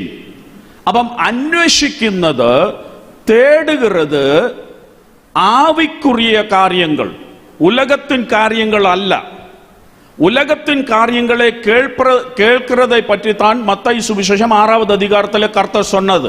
நீங்கள் அதுக்கு அந்த 33வது வசனத்துக்கு முகல்ல இருக்கிற ஒரு 2-3 வசனம் வாசித்தால் அங்க சொல்லி இருக்கிறது, என்ன ഉടുക്കും, என்ன തിന്നും എന്നുള്ളത് അന്വേഷിക്കുന്നു എന്നൊക്കെ കർത്താവ് പറയുന്നുണ്ട്. അപ്പം അതെല്ലാം ഉലകത്തിലുള്ള കാര്യങ്ങളാണ്.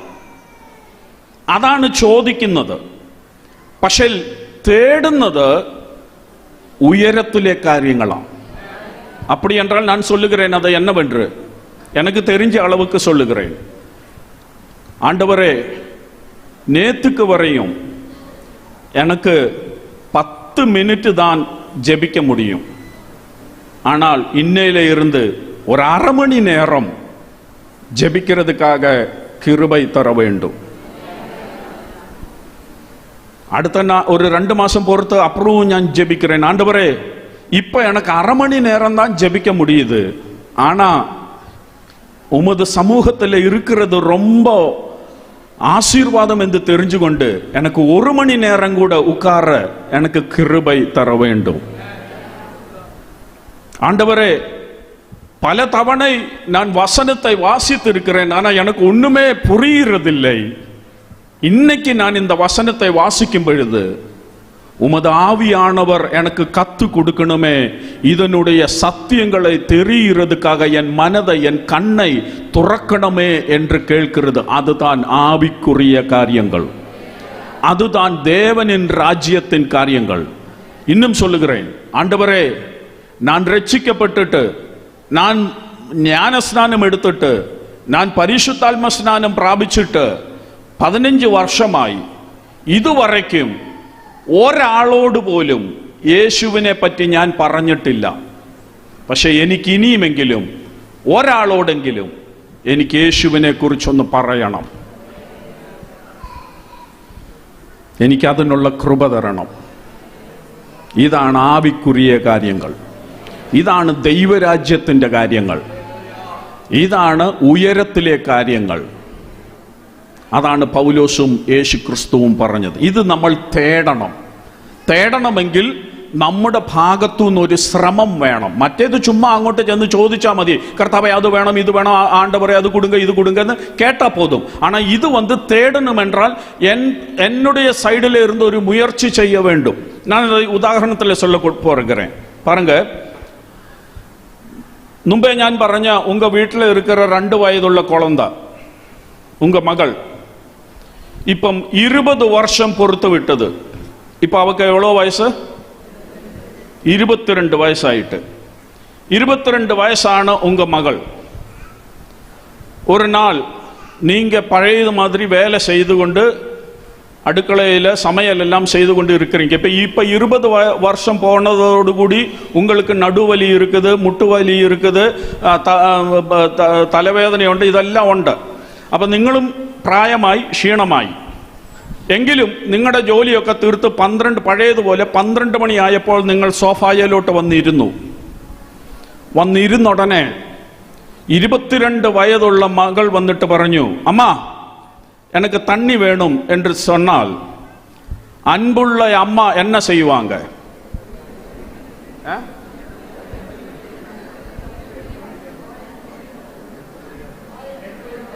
പോയി എടുത്തു കുടിക്കാൻ പറയും. പോയി എടുത്തു കുടിക്കാൻ പറയും. അതെന്താ?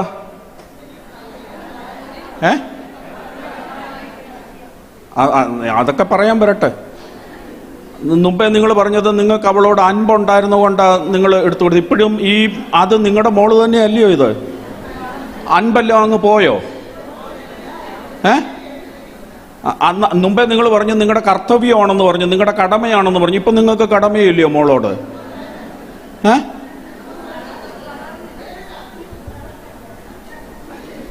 അവള് വളർന്നു,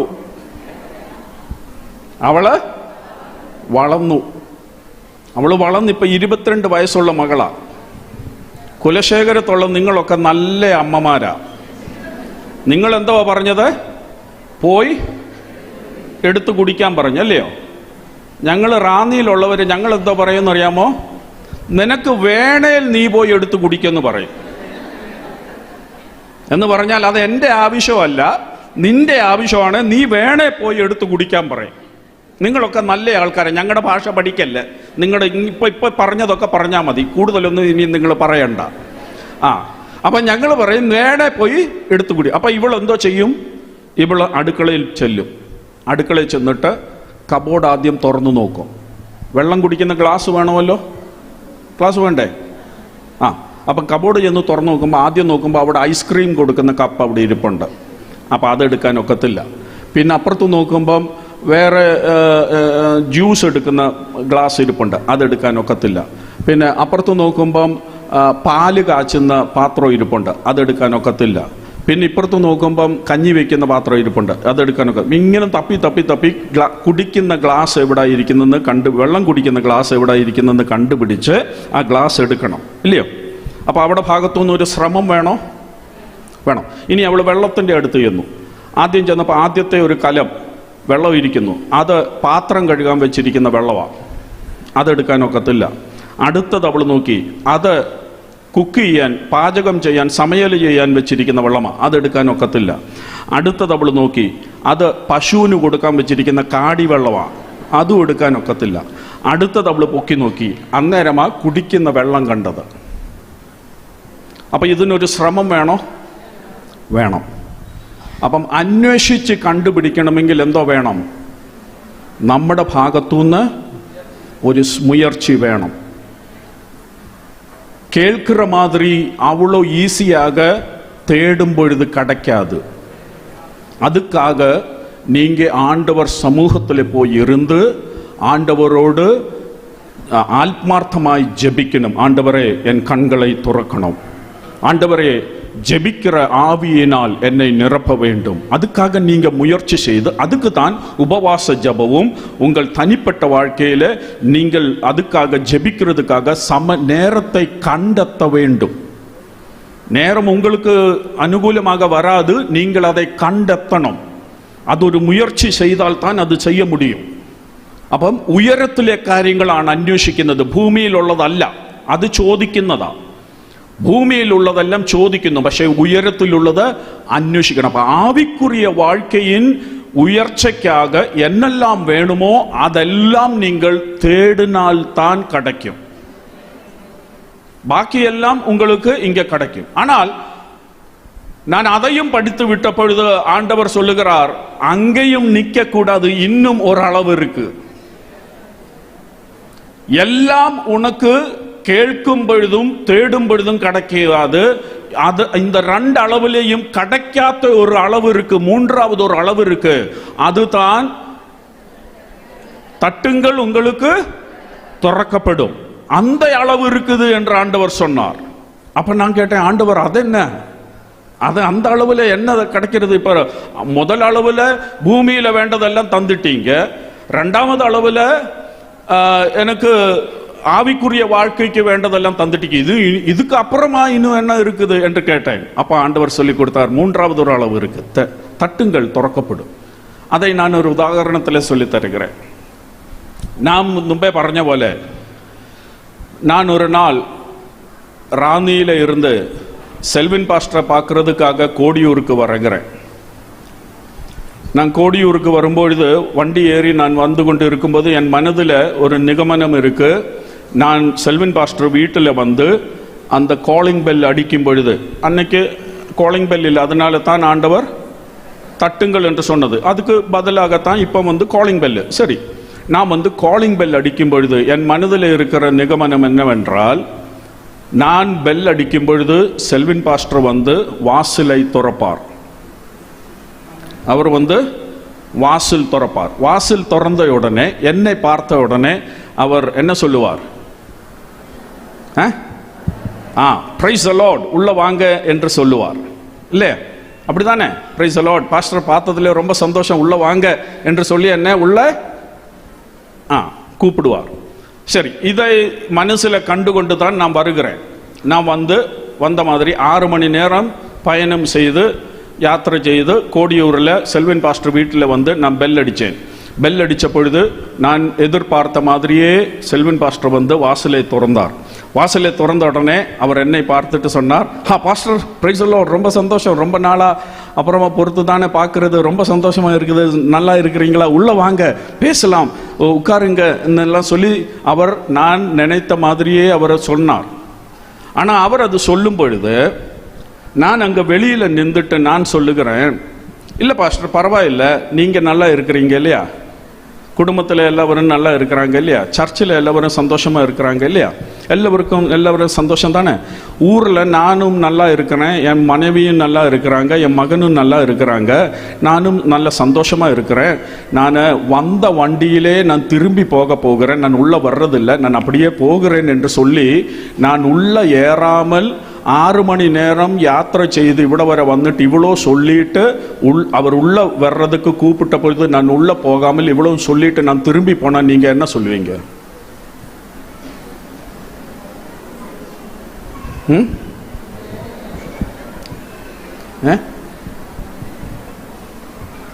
உங்க சிறிய பார்க்கும்போது எனக்கு தெரியும் நீங்க மனசுல என்ன நினைக்கிறீங்க. இந்த மனிதன் போன தவணை இங்கே 40 നാൾ ഉപവാസ പ്രാർത്ഥനയ്ക്ക് വന്ന പൊഴുത് ഇയാൾക്ക് ഒരു കുഴപ്പവും ഇല്ലായിരുന്നു. അത് കഴിഞ്ഞ പിന്നെ ഇയാൾക്ക് എവിടോ ഇച്ചിരി നട്ട് അതല്ലേ നിങ്ങൾ പറയാൻ വന്നത്? പൈത്യക്കാരനായി അല്ലേ? പൈത്യക്കാരനായില്ലേ ഇപ്പം? അപ്പം നിങ്ങൾ വിചാരിച്ചു എനിക്കെന്തോ കുഴപ്പം പറ്റി അല്ലേ? ആരാ അങ്ങനെ ചെയ്യുന്നത്? 6 മണിക്കൂർ യാത്ര ചെയ്ത് സെൽവിൻ പാസ്റ്ററിൻ്റെ വീടിൻ്റെ മുന്നേ വന്നേച്ച് അവിടെ നിന്നുകൊണ്ട് പാസ്റ്റർ അകത്ത് വരാൻ പറഞ്ഞപ്പോൾ ഞാൻ പറയുക, ഇല്ല, ഞാൻ വരുന്നില്ല, അകത്ത് വരുന്നില്ല. പാസ്റ്റർ സുഖമാണെന്നല്ലോ, ഭാര്യ സുഖമാണെന്നല്ലോ, മക്കൾ സുഖമാണെന്നല്ലോ, ചർച്ചിൽ എല്ലാവരും സുഖമാണെന്നല്ലോ, ഞാനും സുഖമാണ്, എൻ്റെ വീട്ടിൽ ഭാര്യ. ഇത് പറയാൻ എന്തിനാ ഇത്രയും മെനക്കെട്ട് ഇവിടെ വന്ന്? ഇത് ഫോണിൽ കൂടെ വിളിച്ച് പറഞ്ഞാൽ പോരായിരുന്നോ? അപ്പം ഞാനിവിടെ വന്നത് എന്തിനാ? വന്നത് സെൽവിൻ പാസ്റ്ററിൻ്റെ കൂടെ ഇരുന്ന് കുറച്ച് നേരം ചെലവഴിച്ച് സന്തോഷം പങ്കിടാനാണ് ഞാൻ വന്നത്.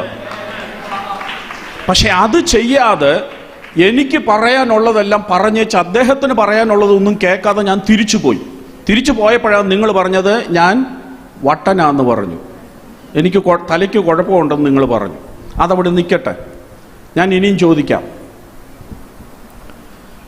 പ്രാർത്ഥിക്കാൻ നമ്മൾ വാതിലിൽ ചെന്ന് മുട്ടാൻ ചെന്നു. പ്രാർത്ഥിക്കാൻ വാതിലിൽ ചെന്ന് മുട്ടി. ഞാൻ ചെന്ന് വാതിലിൽ മുട്ടിയ ഉടനെ എൻ്റെ പ്രതീക്ഷ പോലെ യേശു വാതിൽ തുറക്കുന്നു. യേശു വാതിൽ തുറന്നിട്ട് അപ്പം ഞാൻ യേശുവിൻ്റെ അടുക്കൽ പ്രാർത്ഥിക്കാൻ ചെല്ലുമ്പോൾ ഞാനൊരു വലിയ ലിസ്റ്റുമായിട്ടാണ് പോകുന്നത്. എനിക്ക് ഒത്തിരി കാര്യങ്ങൾ യേശുവിനോട് പറയാനുണ്ട്. ഒരു വലിയ ലിസ്റ്റ് കയ്യിലുണ്ട്.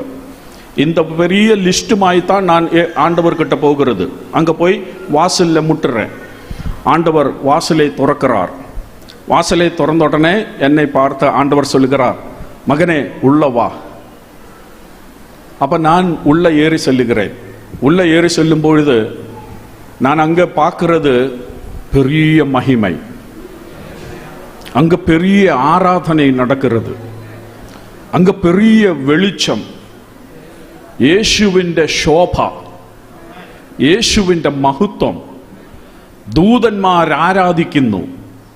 ഇതെല്ലാം பார்த்தபொழுது என் கையில் இருந்த லிஸ்ட்டை நான் மறந்து விட்டேன். அதை மறந்து விட்டுட்டு நான் தெரியாமல் என் முழங்கால் படி மேல் நான் இருந்தேன். அங்க முழங்கால் படி மேல் நான் இருந்து எனக்கு அப்புறம் ஒண்ணுமே என் வாயில இருந்து சொல்ல முடியாது, பேச முடியாது. ஏனென்றால் இந்த பெரிய மகிமையும் இந்த பெரிய காரியங்களை எல்லாம் பார்த்த பொழுது எனக்கு ஒன்றும் பேச முடியாமல் நான் அப்படியே மௌனமாய் இருந்து விட்டேன். நான் அந்த ஆராதனைக்கு உள்ள ലയിച്ചു പോയിട്ടேன்.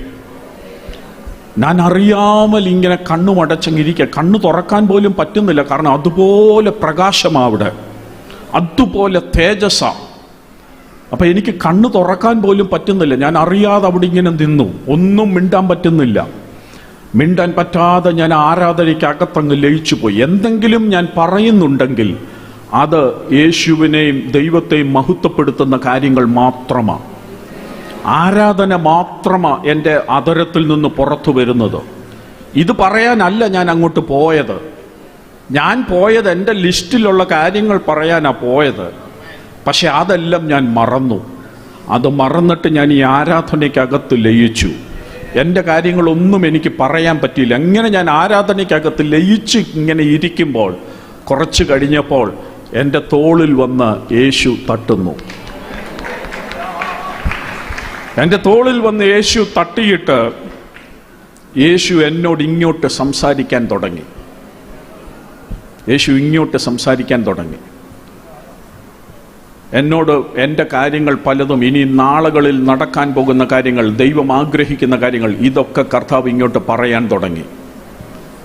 ഞാനത് കേട്ടുകൊണ്ട് അവിടെ ഇരുന്ന് കണ്ണു നിറഞ്ഞ് ആരാധനയ്ക്കകത്ത് ലയിച്ചിരുന്നു. ഇത് കഴിഞ്ഞ് ഞാൻ അവിടെ നിന്ന് തിരിച്ചു വന്നു. ഞാൻ ഇതിൻ്റെ തെളിവ് വേദപുസ്തകത്തിൽ നിന്ന് തരാം. യോഹന്നാൻ പത്മോസ് ദ്വീപിൽ ആത്മവിവശതയിലായപ്പോൾ അവിടെ പറയുന്നത്, അവൻ യേശുവിനെ കണ്ടിട്ട് അവൻ മരിച്ചവനെ പോലെ അവൻ്റെ മുൻപിൽ വീണു. അത് കഴിഞ്ഞ് 4-ാം അധ്യായത്തിലോട്ട് വരുമ്പോൾ യേശു അവനോട് പറയുകയാണ്, നീ കയറി വരിക, മേലാൽ സംഭവിപ്പാനുള്ളത് ഞാൻ നിന്നോ അറിയിക്കാം എന്ന് പറഞ്ഞു. ഞാൻ ആ പുസ്തകം വായിച്ചു നോക്കി. ആ 4-ാം അധ്യായത്തിൽ യേശു യോഹന്നാനോട് കയറി വരാൻ പറഞ്ഞു കഴിഞ്ഞ് യോഹന്നാൻ യേശുവിൻ്റെ അടുക്കൽ ചെന്നിട്ട് യേശു യോഹന്നാനോട് സംസാരിക്കാൻ തുടങ്ങുന്ന ഭാഗം തൊട്ടങ്ങോട്ട് വായിച്ചിട്ട് ആ പുസ്തകത്തിൻ്റെ അവസാനം വരെ ഞാൻ നോക്കിയിട്ട് യോഹന്നാൻ പിന്നെ അതിൻ്റെ ഇടയിൽ ഒന്നും അധികം പറയുന്നത് ഞാൻ കണ്ടില്ല. അവിടെ പറയുന്നത് മുഴുവൻ ഒന്നുകിൽ ദൂതൻ അല്ലെങ്കിൽ യേശു ആണ് അവിടെ സംസാരിക്കുന്നത്. യോഹന്നാൻ അല്ല അവിടെ സംസാരിക്കുന്നത്. അപ്പം നാളുകളിൽ സംഭവിപ്പാനിരിക്കുന്നത്, മേലാൽ സംഭവിപ്പാനിരിക്കുന്നത് ദൈവം എന്നോട് പറയണമെങ്കിൽ ഞാൻ വാതിലിൽ മുട്ടി അകത്തു കയറി ചെല്ലണം. അവിടെയാണ് ഞാനും നിങ്ങളും ദൈവശബ്ദം കേൾക്കുന്നത്. അങ്ങനെയാണ് ഞാനും നിങ്ങളും ദൈവശബ്ദം കേൾക്കുന്നത്. ഞാൻ പറഞ്ഞു, നമ്മൾ എങ്ങനെയാണ് ദൈവശബ്ദം കേൾക്കേണ്ടതെന്ന് ഞാൻ പറഞ്ഞു തരാമെന്ന് പറഞ്ഞു. ഇതാണ് അതിനുള്ള മാർഗം. നിങ്ങൾ വാതിലിൽ മുട്ടണം, അകത്ത് കയറി ചെല്ലണം. ചെല്ലുമ്പോൾ നിങ്ങളോട് കർത്താവ് സംസാരിക്കാൻ തുടങ്ങും. ഇതിന് ഞാനൊരു മുന്നറിയിപ്പ് കൂടെ തരാം. നിങ്ങൾ അങ്ങനെ ചെയ്യാൻ ആഗ്രഹിക്കുന്നുണ്ടെങ്കിൽ ഞാനൊരു മുന്നറിയിപ്പ് തരാം. നിങ്ങൾക്ക് ആവശ്യത്തിന് സമയം മുൻപിലുള്ളപ്പോൾ മാത്രമേ അത് ചെയ്യാൻ തുടങ്ങാവൂ. തിടുക്കത്തിൽ ചെന്ന് അത് ചെയ്യാൻ നോക്കല്ല. തിടുക്കത്തിൽ ചെന്ന് ചെയ്യാൻ നോക്കിയാൽ ചിലപ്പം നടന്നെന്ന് വരത്തില്ല, ചിലപ്പം പറ്റിയിരിക്കാം. പക്ഷേ മിക്കവാറും അത് നടക്കാൻ സാധ്യത കുറവാ. ചിലപ്പം നടക്കും. പക്ഷെ നിങ്ങൾക്ക് ആവശ്യത്തിന് സമയമുള്ളപ്പോൾ സമയം കണ്ടെത്തണം. എൻ്റെ ജീവിതത്തിൽ അത് ഞാൻ അനുഭവിക്കുന്നത് കൂടുതലും രാത്രിയുടെ സമയമാണ്. യാതൊരു ശല്യവുമില്ല, ആരുടെയും ഫോൺ കോളുമില്ല, ഒന്നുമില്ല. രാത്രിയുടെ സമയത്ത് അത് മാറ്റിവെച്ച് അല്പസമയം ഇരുന്നാൽ പലപ്പോഴും ഞാൻ ദൈവസാന്നിധ്യം അനുഭവിച്ചിട്ടുണ്ട്. അനുഭവത്തിൽ നിന്നാണ് ഈ പറയുന്നത്. ഇനി ഇതിൻ്റെ ഒരു കുഴപ്പമുണ്ട്. അതുകൂടെ ഞാൻ പറയാം. ഇല്ലേ പിന്നെ അടുത്ത പ്രാവശ്യം നിങ്ങൾ ഇത് ചെയ്തു നോക്കിയിട്ട് നിങ്ങളിത് അനുഭവിച്ച് അതിൻ്റെ കുഴപ്പം അറിഞ്ഞേച്ച് അടുത്ത പ്രാവശ്യം വരുമ്പോൾ എൻ്റെ കോളറിന് കയറി പിടിക്കല്ലേ. ഇതിൻ്റെ കുഴപ്പം എന്താണെന്ന് ചോദിച്ചാൽ, അങ്ങനെ നിങ്ങൾ അവിടെ ചെന്ന് അകത്തോട്ട് കയറിക്കഴിഞ്ഞ് ഈ ദൈവസാന്നിധ്യം അനുഭവിച്ച് ദൈവശബ്ദം കേട്ട് തുടങ്ങിക്കഴിഞ്ഞാൽ പിന്നെ അവിടുന്ന് ഇറങ്ങി വരാൻ തോന്നത്തില്ല. അതാ അതിൻ്റെ കുഴപ്പം. അപ്പം അങ്ങനെ നിങ്ങൾക്ക് ഇരിക്കാൻ മനസ്സും സമയവും ഉണ്ടെങ്കിലേ അതിനു വേണ്ടി തുനിയാവും. പക്ഷെ അത് തുനിഞ്ഞാൽ, അത് നിങ്ങൾ ചെയ്താൽ, ഞാൻ ഉറപ്പു തരാം, എന്നെങ്കിലും നിങ്ങൾ ദൈവശബ്ദം കേട്ടിരിക്കും. ചിലപ്പോൾ ആദ്യത്തെ പ്രാവശ്യം കേട്ടെന്ന് വരത്തില്ല, രണ്ടാമത്തെ പ്രാവശ്യം കേട്ടെന്ന് വരത്തില്ല, പക്ഷെ എന്നെങ്കിലും ദൈവം നിങ്ങളോട് സംസാരിച്ചിരിക്കും. എൻ്റെ അനുഭവമാണ് ഞാൻ ഈ പറയുന്നത്. ഞാൻ അങ്ങനെ പോയി ഇരിക്കുന്ന എപ്പോഴും ഞാൻ കേട്ടിട്ടില്ല, പക്ഷേ ഞാൻ കേട്ടിട്ടുള്ള സമയങ്ങളുണ്ട്. ഇനിയും ഞാൻ ഒന്ന് പറയട്ടെ, നമ്മുടെ പ്രാർത്ഥന എങ്ങനെയാണെന്ന് പറയാം. നമ്മൾ പോയി വാതിലിൽ മുട്ടുന്നത് എങ്ങനെയാണെന്ന് പറയാം. നമ്മൾ കർത്താവിൻ്റെ അടുക്കൽ വാതിലിൽ മുട്ടാൻ ചെല്ലും. നമ്മൾ പോയി ചെന്ന് മുട്ടി. കർത്താവ് വാതിൽ തുറന്നു. വാതിൽ തുറന്ന ഉടനെ കർത്താവ് എന്നെ കണ്ട ഉടനെ കർത്താവ് പറഞ്ഞു, ആ മോനെ സന്തോഷം, കണ്ടതിൽ സന്തോഷം, വാ അകത്തോട്ട് വാ എന്ന് പറഞ്ഞ് കർത്താവ് എന്നെ വിളിച്ചു. അകത്തോട്ട് കർത്താവ് വിളിച്ചപ്പോൾ ഞാൻ ആ വാതിൽക്കൽ നിന്നിട്ട് പറഞ്ഞു, ഇല്ല കർത്താവേ, കർത്താവ് ഭയങ്കര ബിസിയാണെന്ന് അറിയാം, ഒത്തിരി പേരുടെ കാര്യങ്ങൾ കർത്താവിന് നോക്കാനുണ്ട്, കർത്താവ് ഒത്തിരി ബിസി, അതുകൊണ്ട് ഞാൻ ബുദ്ധിമുട്ടിക്കുന്നില്ല. പിന്നെ എന്നെ ഒന്ന് അനുഗ്രഹിക്കണം, എൻ്റെ ഭാര്യയെ അനുഗ്രഹിക്കണം, എൻ്റെ മോനെ അനുഗ്രഹിക്കണം, പിന്നെ ഞങ്ങളുടെ സഭയിലെ പാസ്റ്ററെ വേണേലൊന്ന് അനുഗ്രഹിച്ചേര്, പിന്നെ കുറച്ച് വിശ്വാസികളുണ്ട്, അവരെ കൂടെ ഒന്ന് കൺസിഡർ ചെയ്തേര്, ഇങ്ങനെയൊക്കെ ഉണ്ട് കാര്യങ്ങളൊക്കെ, ഇങ്ങനെയൊക്കെയാ. യേശു ക്രിസ്തുവിൻ്റെ നാമത്തിൽ ആമേൻ എന്ന് പറഞ്ഞേച്ച് ഞാൻ അകത്ത് കയറാതെ തിരിച്ചു വന്നു. കർത്താവിന് പറയാനുള്ളത് വല്ലതും കേട്ടോ? നമ്മുടെ മിക്കവാറും പ്രാർത്ഥനകൾ ഇതല്ലയോ? ആണോ? മിക്കവാറും സമയങ്ങളിൽ നമ്മുടെ പ്രാർത്ഥന ഈ ഒരു സ്റ്റൈലല്ലയോ? അവിടെ ചെന്ന് നിന്ന് നമ്മുടെ കാര്യങ്ങളെല്ലാം പറഞ്ഞു, കർത്താവിന് പറയാനുള്ളത് കേട്ടില്ല, നമ്മൾക്ക് പറയാനുള്ളതെല്ലാം പറഞ്ഞു വെച്ച് നമ്മളിങ്ങനെ തിരിച്ച് പോന്നു. 6 മണിക്കൂർ റാന്നിയിൽ നിന്ന് യാത്ര ചെയ്ത് കോടിയൂർ വന്ന് സെൽവിൻ പാസ്റ്ററിൻ്റെ വീടിൻ്റെ വാതിൽക്കൽ നിന്ന് അകത്ത് വരാൻ വിളിച്ചപ്പോൾ അകത്ത് കയറാതെ വാതിൽക്കൽ നിന്നിട്ട്, പാസ്റ്റർ സുഖമാണല്ലോ, പാസ്റ്ററിൻ്റെ കുടുംബം സുഖമാണല്ലോ, ചർച്ചിൽ എല്ലാവരും സുഖമാണല്ലോ, ഞാൻ സുഖമായിട്ടിരിക്കുന്നു, എൻ്റെ ഭാര്യ സുഖമാ, എൻ്റെ മോനും സുഖമായിട്ടിരിക്കുന്നു, ഞാൻ വന്ന വണ്ടിക്ക് തിരിച്ചു പോവുകയാണെന്നും പറഞ്ഞ് ഞാൻ തിരിച്ചു പോയപ്പോൾ നിങ്ങൾ എന്താ പറഞ്ഞേ?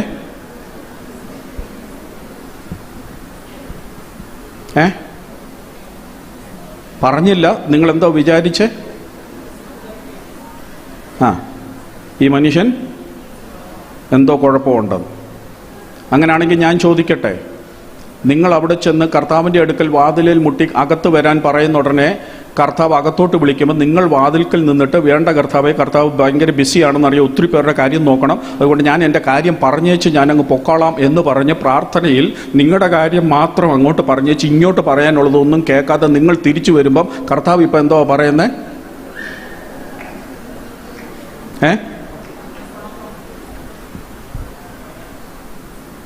പ്രാർത്ഥനയുടെ ശൈലി മാറണം, ദൈവശബ്ദം കേൾക്കണം. അതുകൊണ്ടാണ് ഞാൻ ആദ്യം പറഞ്ഞത്, നിങ്ങൾ വേറെ ഒരാളുടെ തലയിൽ കൈവച്ച് ദൂത് പറയുന്ന പ്രവാചകനോ പ്രവാചകയോ ആയി മാറിയില്ലെങ്കിലും കുറഞ്ഞ പക്ഷം നിങ്ങളുടെ വിഷയത്തിനും നിങ്ങളുടെ കുടുംബത്തിൻ്റെ വിഷയത്തിനും നിങ്ങൾ ദൈവശബ്ദം കേൾക്കണം. നിങ്ങൾ ആ ദൈവശബ്ദം കേൾക്കണം. നിങ്ങളുടെ പ്രാർത്ഥനാ ശൈലി മാറണം. എനിക്കറിയാം ഇവിടെ ഇരിക്കുന്ന നിങ്ങളിൽ ഒരു നല്ല പങ്കും ഒരു പക്ഷെങ്കിൽ ഇതുപോലൊക്കെ ദൈവശബ്ദം കേൾക്കുന്നവരാ. എന്നാൽ ഇതുവരെ കേട്ടിട്ടില്ലാത്തവരാരെങ്കിലും ഉണ്ടെങ്കിൽ അവർക്ക് വേണ്ടിയാണ് ഞാനിത് പറയുന്നത്. നിങ്ങളെല്ലാവരും ദൈവശബ്ദം കേൾക്കുന്നവരായി തീരണം. പ്രാർത്ഥനയിൽ അതാണ് സംഭവിക്കേണ്ടത്. ഞാൻ എൻ്റെ വിഷയം തീർത്തില്ല. ദൈവം അനുവദിച്ചാൽ വൈകിട്ട് ഞാൻ അതിൻ്റെ ബാക്കി ഭാഗം പറയാം. നമ്മൾ തുടർന്ന് പ്രാർത്ഥിക്കുവാനായിട്ട് പ്രാർത്ഥിക്കുവാൻ പോകുകയാണ്. എല്ലാ കണ്ണുകളും പുസ്തകങ്ങളും ദൈവസന്നിധിയിൽ അടയ്ക്കാം. തനിപ്പെട്ട പ്രാർത്ഥന, ഒറ്റപ്പെട്ട പ്രാർത്ഥന, കർത്താവുമായിട്ട് ഒറ്റയ്ക്ക് ചെലവഴിക്കുന്ന സമയം, അത് ജീവിതത്തിൽ ഒരിക്കലും നഷ്ടമല്ല. അത് ജീവിതത്തിൽ ഒരു വലിയ അനുഗ്രഹത്തിൻ്റെ വഴിധാരയാണ്. നാളുകളിൽ ശത്രു എനിക്കും നിങ്ങൾക്കും എതിരെ ഒരുക്കി വെച്ചിരിക്കുന്ന പദ്ധതികൾ എന്താണെന്ന് ദൈവം നമുക്ക് കാണിച്ചു തരുന്ന സമയമാണ് ഒറ്റപ്പെട്ടുള്ള പ്രാർത്ഥനയിൽ നടക്കുന്നത്. ഒരു കാര്യം മനസ്സിലാക്കിക്കോണം, ദൈവമക്കൾ എന്ന നിലയിൽ എനിക്കും നിങ്ങൾക്കും എതിരെ ശത്രു ഒരിക്കലും അടങ്ങിയിരിക്കത്തില്ല. അവൻ എപ്പോഴും എന്തെങ്കിലുമൊക്കെ പദ്ധതി നമുക്കെതിരെ ഒരുക്കിക്കൊണ്ടിരിക്കും. പക്ഷെ അതറിയാൻ നമ്മുടെ കണ്ണുകൾക്ക് പലപ്പോഴും കഴിയത്തില്ല, നമ്മുടെ ജ്ഞാനത്തിന് പലപ്പോഴും കഴിയത്തില്ല. എന്നാൽ അതറിയുന്ന ഒരു ദൈവം ഉയരത്തിലുണ്ട്. അപ്പോൾ അത് നമ്മൾ അറിയണമെങ്കിൽ ആ ദൈവത്തിൻ്റെ അടുക്കലേക്ക് നമ്മൾ ചെന്നിട്ട് നാളുകളിൽ സംഭവിപ്പാനിരിക്കുന്നത് എന്താണെന്ന് തിരിച്ചറിഞ്ഞാൽ നമുക്കതനുസരിച്ച് പോരാടി പ്രാർത്ഥിക്കുവാൻ പറ്റും. ഇതാണ് മുട്ടുമ്പോൾ തുറന്ന് അകത്ത് ചെന്ന് നാം പ്രാപിക്കുന്ന കാര്യം എന്ന് പറയുന്നത്. ഇന്ന് പകൽ നമ്മളൊരല്പസമയം ഒന്ന് ആരാധനയിൽ ദൈവസന്നിധിയിൽ ഒന്ന് ചെന്ന് മുട്ടാൻ പോകുകയാണ്.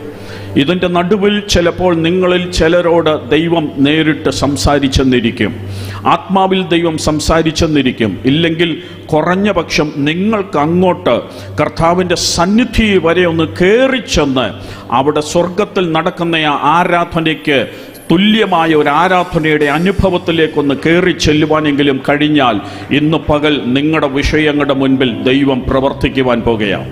എല്ലാ കണ്ണുകളും ദൈവസന്നിധിയിൽ അടയട്ടെ, എല്ലാ പുസ്തകങ്ങളും ദൈവസന്നിധിയിൽ അടയട്ടെ. ഈ പകലിൽ പറ, കർത്താവേ, എനിക്ക് അങ്ങയുടെ ശബ്ദം കേൾക്കണം, എന്നോട് അങ്ങ് ഒന്ന് സംസാരിക്കണം ആണ്ടവരേ. നീർ എന്നോട് പേസ വേണ്ടും ആണ്ടവരേ. ഉമത് സത്തം എനിക്ക് കേൾക്ക വേണ്ടും, ഉമത് സാന്നിധ്യം, ഉമത് മഹിമൈ എനിക്ക് പാർക്ക വേണ്ടും കർത്താവേ. എല്ലാ കണ്ണുകളും അടഞ്ഞിരിക്കട്ടെ, ആരും കണ്ണു തുറന്നിരിക്കരുത്. ഇന്ന് പകൽ നമ്മളൊരു സ്വർഗീയ അനുഭവത്തിലേക്കൊന്ന് കയറുവാൻ തുടങ്ങുന്ന ഒരു സമയമാണ്, ഒരാരാധനയുടെ സമയമാണ്. ഈ പകലിൽ കർത്താവിൻ്റെ സാന്നിധ്യം ഇതിനകത്ത് ഇറങ്ങി വരുവാൻ തുടങ്ങുന്ന സമയമാണ്. ദൈവം ആമേൻ നിങ്ങളെ സ്പർശിക്കുന്ന സമയമാണ്. ഒരു പക്ഷെങ്കിൽ നിങ്ങളിൽ ചിലർ ദർശനങ്ങൾ കണ്ടെന്നിരിക്കാം, നിങ്ങളിൽ ചിലർ ചില വെളിപ്പാടുകൾ കണ്ടെന്നിരിക്കാം. ഇന്ന് പകൽ ദൈവം എങ്ങനെയാണ് നിങ്ങളോട് ഇടപെടുവാൻ പോകുന്നതെന്ന് എനിക്കറിയത്തില്ല. പക്ഷേ എന്തൊക്കെയോ ദൈവം ഇന്ന് പകൽ ഇവിടെ ചെയ്യുവാൻ പോകുകയാ. ആരെയും വെറുതെ വിടുന്നവനല്ല എൻ്റെ ദൈവം. ഈ പകലിൽ ദാഹമുള്ളവരുണ്ടെങ്കിൽ, ആഗ്രഹമുള്ളവരുണ്ടെങ്കിൽ അവർക്ക് വേണ്ടി ദൈവം ഇന്ന് പകൽ ചെയ്യുവാൻ പോകുകയാ. ചോദിച്ചുകൊണ്ടിരിക്കുന്ന അളവിലല്ല, ആമേൻ, അന്വേഷിക്കുന്ന അളവിലല്ല, വാതിലിൽ മുട്ടി ഇന്ന് പകൽ അകത്തോട്ടൊന്ന് കയറി ദൈവ സാന്നിധ്യം. ഓ ഹല്ലേലൂയ.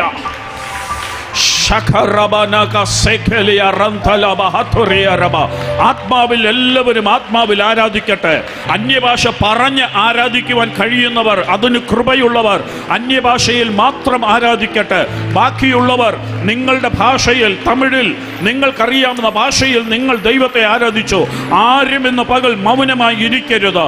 ഇതിനകത്ത് ഒരു ആത്മപ്രവാഹം നടക്കുവാൻ പോകുകയാ. ഇതിനകത്തൊരു ദൈവപ്രവൃത്തി നടക്കുവാൻ പോകുകയാ. ഇതിനകത്ത് ദൈവം ചിലരെ തൊടുവാൻ പോകുകയാ. ആവി, ആമേൻ, പ്രാർത്ഥനയുടെ ആവിയാൽ എന്നെ നിറയ്ക്കണമേ എന്നൊന്ന് പ്രാർത്ഥിച്ചാട്ട്, കർത്താവേ പ്രാർത്ഥനയുടെ ആവിയാൽ എന്നെ നിറയ്ക്കണമേ. ശബലബാര ഹന്തല രഗജല ദിഗലഗ രഗടഗലഗ ഓ റൗഷബലബര ബത്തുനിയ റമനഗ സേംബലെ റീഖെ മനിയ സേഖോ റിയംതല ദഗലജല. ഇന്ന് പകൽ ചില ആത്മമണ്ഡലങ്ങൾ തുറക്കുവാൻ പോകുകയാ. ദൈവം ഇന്ന് പകൽ ആത്മാവിന്റെ മണ്ഡലം തുറക്കുകയാ. പരിശുദ്ധ ദൈവമേ, ഇന്ന് പകൽ ഇവിടെ ആത്മമണ്ഡലം തുറക്കപ്പെടുവാനായി ഞങ്ങൾ ഏൽപ്പിക്കുന്നു കർത്താവേ. ഇരുട്ടിന്റെ അധികാരങ്ങൾ മാറി നിൽക്കുവാൻ യേശുക്രിസ്തുവിന്റെ നാമത്തിൽ ഞങ്ങൾ കൽപ്പിക്കുകയാ.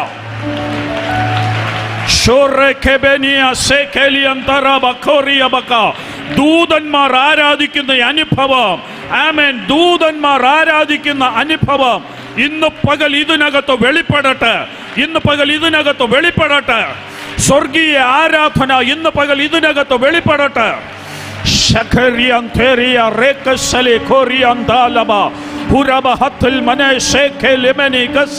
ഒരു യോഹന്നാൻ ആത്മദിവസത്തിൽ, ആമേൻ, കർത്തൃ ദിവസത്തിൽ അവൻ ആത്മാവിലായതുപോലെ, ആമേൻ, യോഹന്നാൻ, ആമേൻ, പത്മോസ് ദ്വീപിലായതുപോലെ ഇന്ന് പകൽ ഇടിമുഴക്കത്തോടെ കേൾക്കുന്ന ദൈവ ശബ്ദം.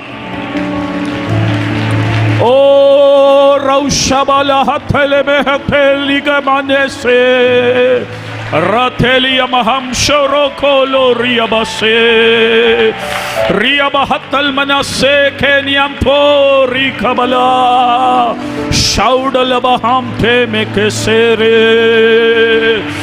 ഓ രാശരഖല ബഹതലെ മെകോസേരിയന്തെ റിയബഹതലി ബനെബെകസലയാ. ഓ yes yes yes yes yes. എന്ന് പകൽ ചലിക്കട്ടെ, ചലിക്കട്ടെ, ചലിക്കട്ടെ.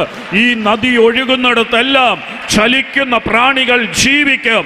ഇന്ന്, ആമേൻ, സകല പ്രാണികളും ചലിക്കുമെങ്കിൽ ഇന്ന് പകൽ ആത്മനദി ഇവിടെ ഒഴുകുകയാ. ആത്മനദി ഇവിടെ ഒഴുകുകയാ. ഇറങ്ങി നീന്തി കുളിക്കുവാൻ, ഇറങ്ങി നീന്തി കുളിക്കുവാൻ. ഓ നരിയാണിയോളമല്ല, മുട്ടോളമല്ല, അരയോളമല്ല, നീന്തിയിട്ടല്ലാതെ കടക്കുവാൻ കഴിയാത്തൊരു പ്രവാഹം.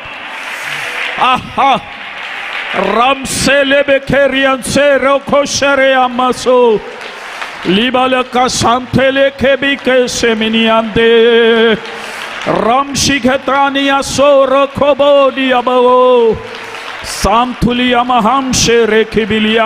ഒഴുകട്ടെ, ഒഴുകട്ടെ, ഒഴുകട്ടെ. ചിലരുടെ രോഗത്തിന്റെ കെട്ടുകൾ ഇന്ന് പകൽ ഇതിന്റെ ഇടയിൽ അഴിയട്ടെ. ചില രോഗത്തിന്റെ കെട്ടുകൾ ഇന്ന് പകൽ ഈ ആത്മനദി ഒഴുകുമ്പോൾ അതിനകത്ത് അഴിയട്ടെ.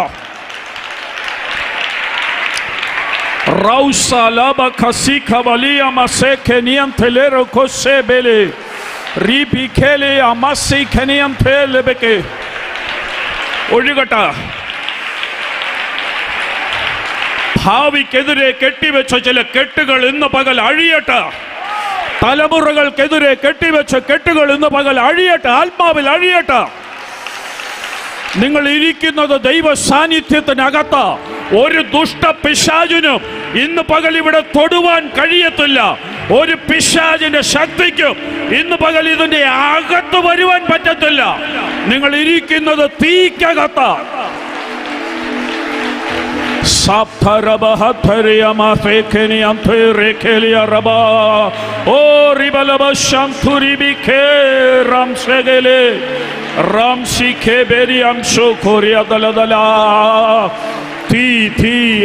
ഇന്ന് പകൽ സ്വർഗത്തിലെ തീയുടെ പകർച്ച, ആത്മാവിന്റെ പകർച്ച ഇന്ന് പകൽ വ്യാപരിക്കട്ടെ.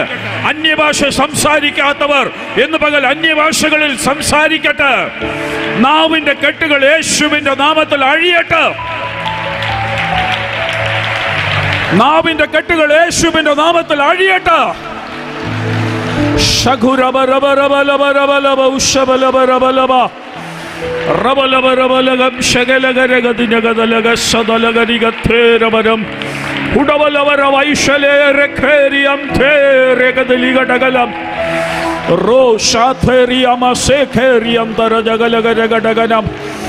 അന്യാരാധന ശക്തികൾ ഇന്ന് പകൽ തകരട്ടെ. യേശു ക്രിസ്തുവിന്റെ നാമത്തിൽ എല്ലാ അന്യാരാധന ശക്തികളും തകരട്ടെ. ദേശാധിപതി ശക്തികൾ യേശുവിന്റെ നാമത്തിൽ കീഴടങ്ങട്ടെ. എല്ലാ ദേശാധിപതി ശക്തികളും യേശുവിന്റെ നാമത്തിൽ കീഴടങ്ങട്ടെ. നന്മകൾക്കെതിരെ, ഉയർച്ചകൾക്കെതിരെ, വളർച്ചയ്ക്കെതിരെ വെളിപ്പെട്ടു നിൽക്കുന്ന എല്ലാ ഇരുട്ടിന്റെ ആധിപത്യങ്ങളും ഇന്ന് പകൽ യേശുവിന്റെ നാമത്തിൽ അഴിഞ്ഞു മാറട്ടെ. ഓ റബ് സേ റബേ ഖേലേ മെനെ സേ ഖേരിയന്തോ റാം ശിബിഖാല വഹത്തുല റബ് സദലിയ. യെസ് യെസ്, ഇന്ന് പകൽ ചില കുടുംബങ്ങൾക്കകത്തേക്ക് ഇത് ചെല്ലട്ടെ. ആമേൻ. നിങ്ങളുടെ ആമേൻ കുടുംബത്തിലുള്ളവർ ദൂരദേശങ്ങളിലുള്ള ചിലരുടെ അടുക്കലേക്ക് ഈ ശക്തിയുടെ വിടുതൽ ചെല്ലട്ടെ.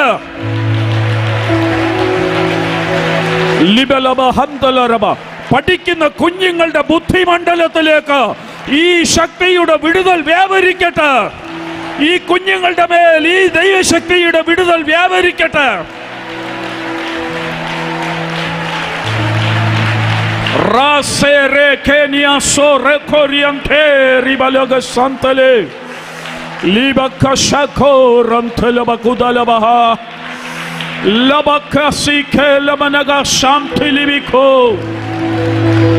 ദേശത്തിന്മേൽ ഇതിന്റെ ശക്തി വ്യാപരിക്കട്ടെ. ദേശത്തിന്റെ മേൽ ഇതിന്റെ ശക്തി വ്യാപരിക്കട്ടെ. ഈ ആത്മപ്രവാഹം ദേശത്തിന്മേൽ ഇറങ്ങിച്ചെല്ലട്ടെ. അടുത്ത 4 ദിവസം നടക്കുന്ന കൂട്ടായ്മയ്ക്കകത്ത് ഒരു വലിയ ദൈവപ്രവൃത്തി വെളിപ്പെടട്ടെ. ഒരു വലിയ ദൈവപ്രവൃത്തി അടുത്ത 4 ദിവസത്തെ കൂട്ടായ്മയ്ക്കകത്ത് വെളിപ്പെടുന്ന ഒരുക്കം ഇന്ന് പകൽ ഇവിടെ സംഭവിക്കട്ടെ.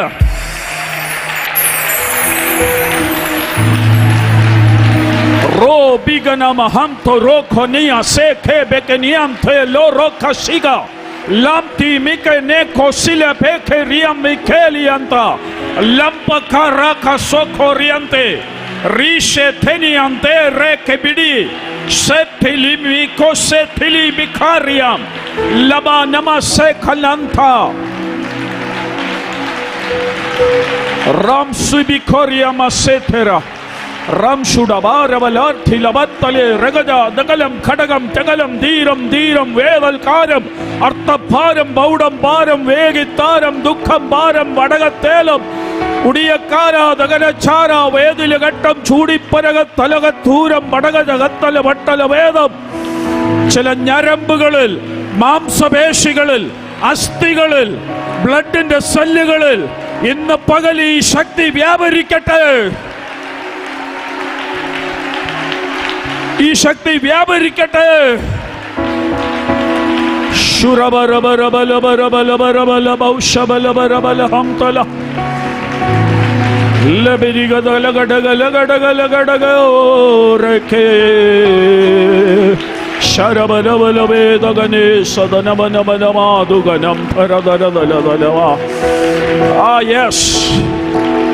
ഇന്ന് പകലത് സംഭവിക്കട്ടെ, സംഭവിക്കട്ടെ, സംഭവിക്കട്ടെ, സംഭവിക്കട്ടെ, സംഭവിക്കട്ടെ.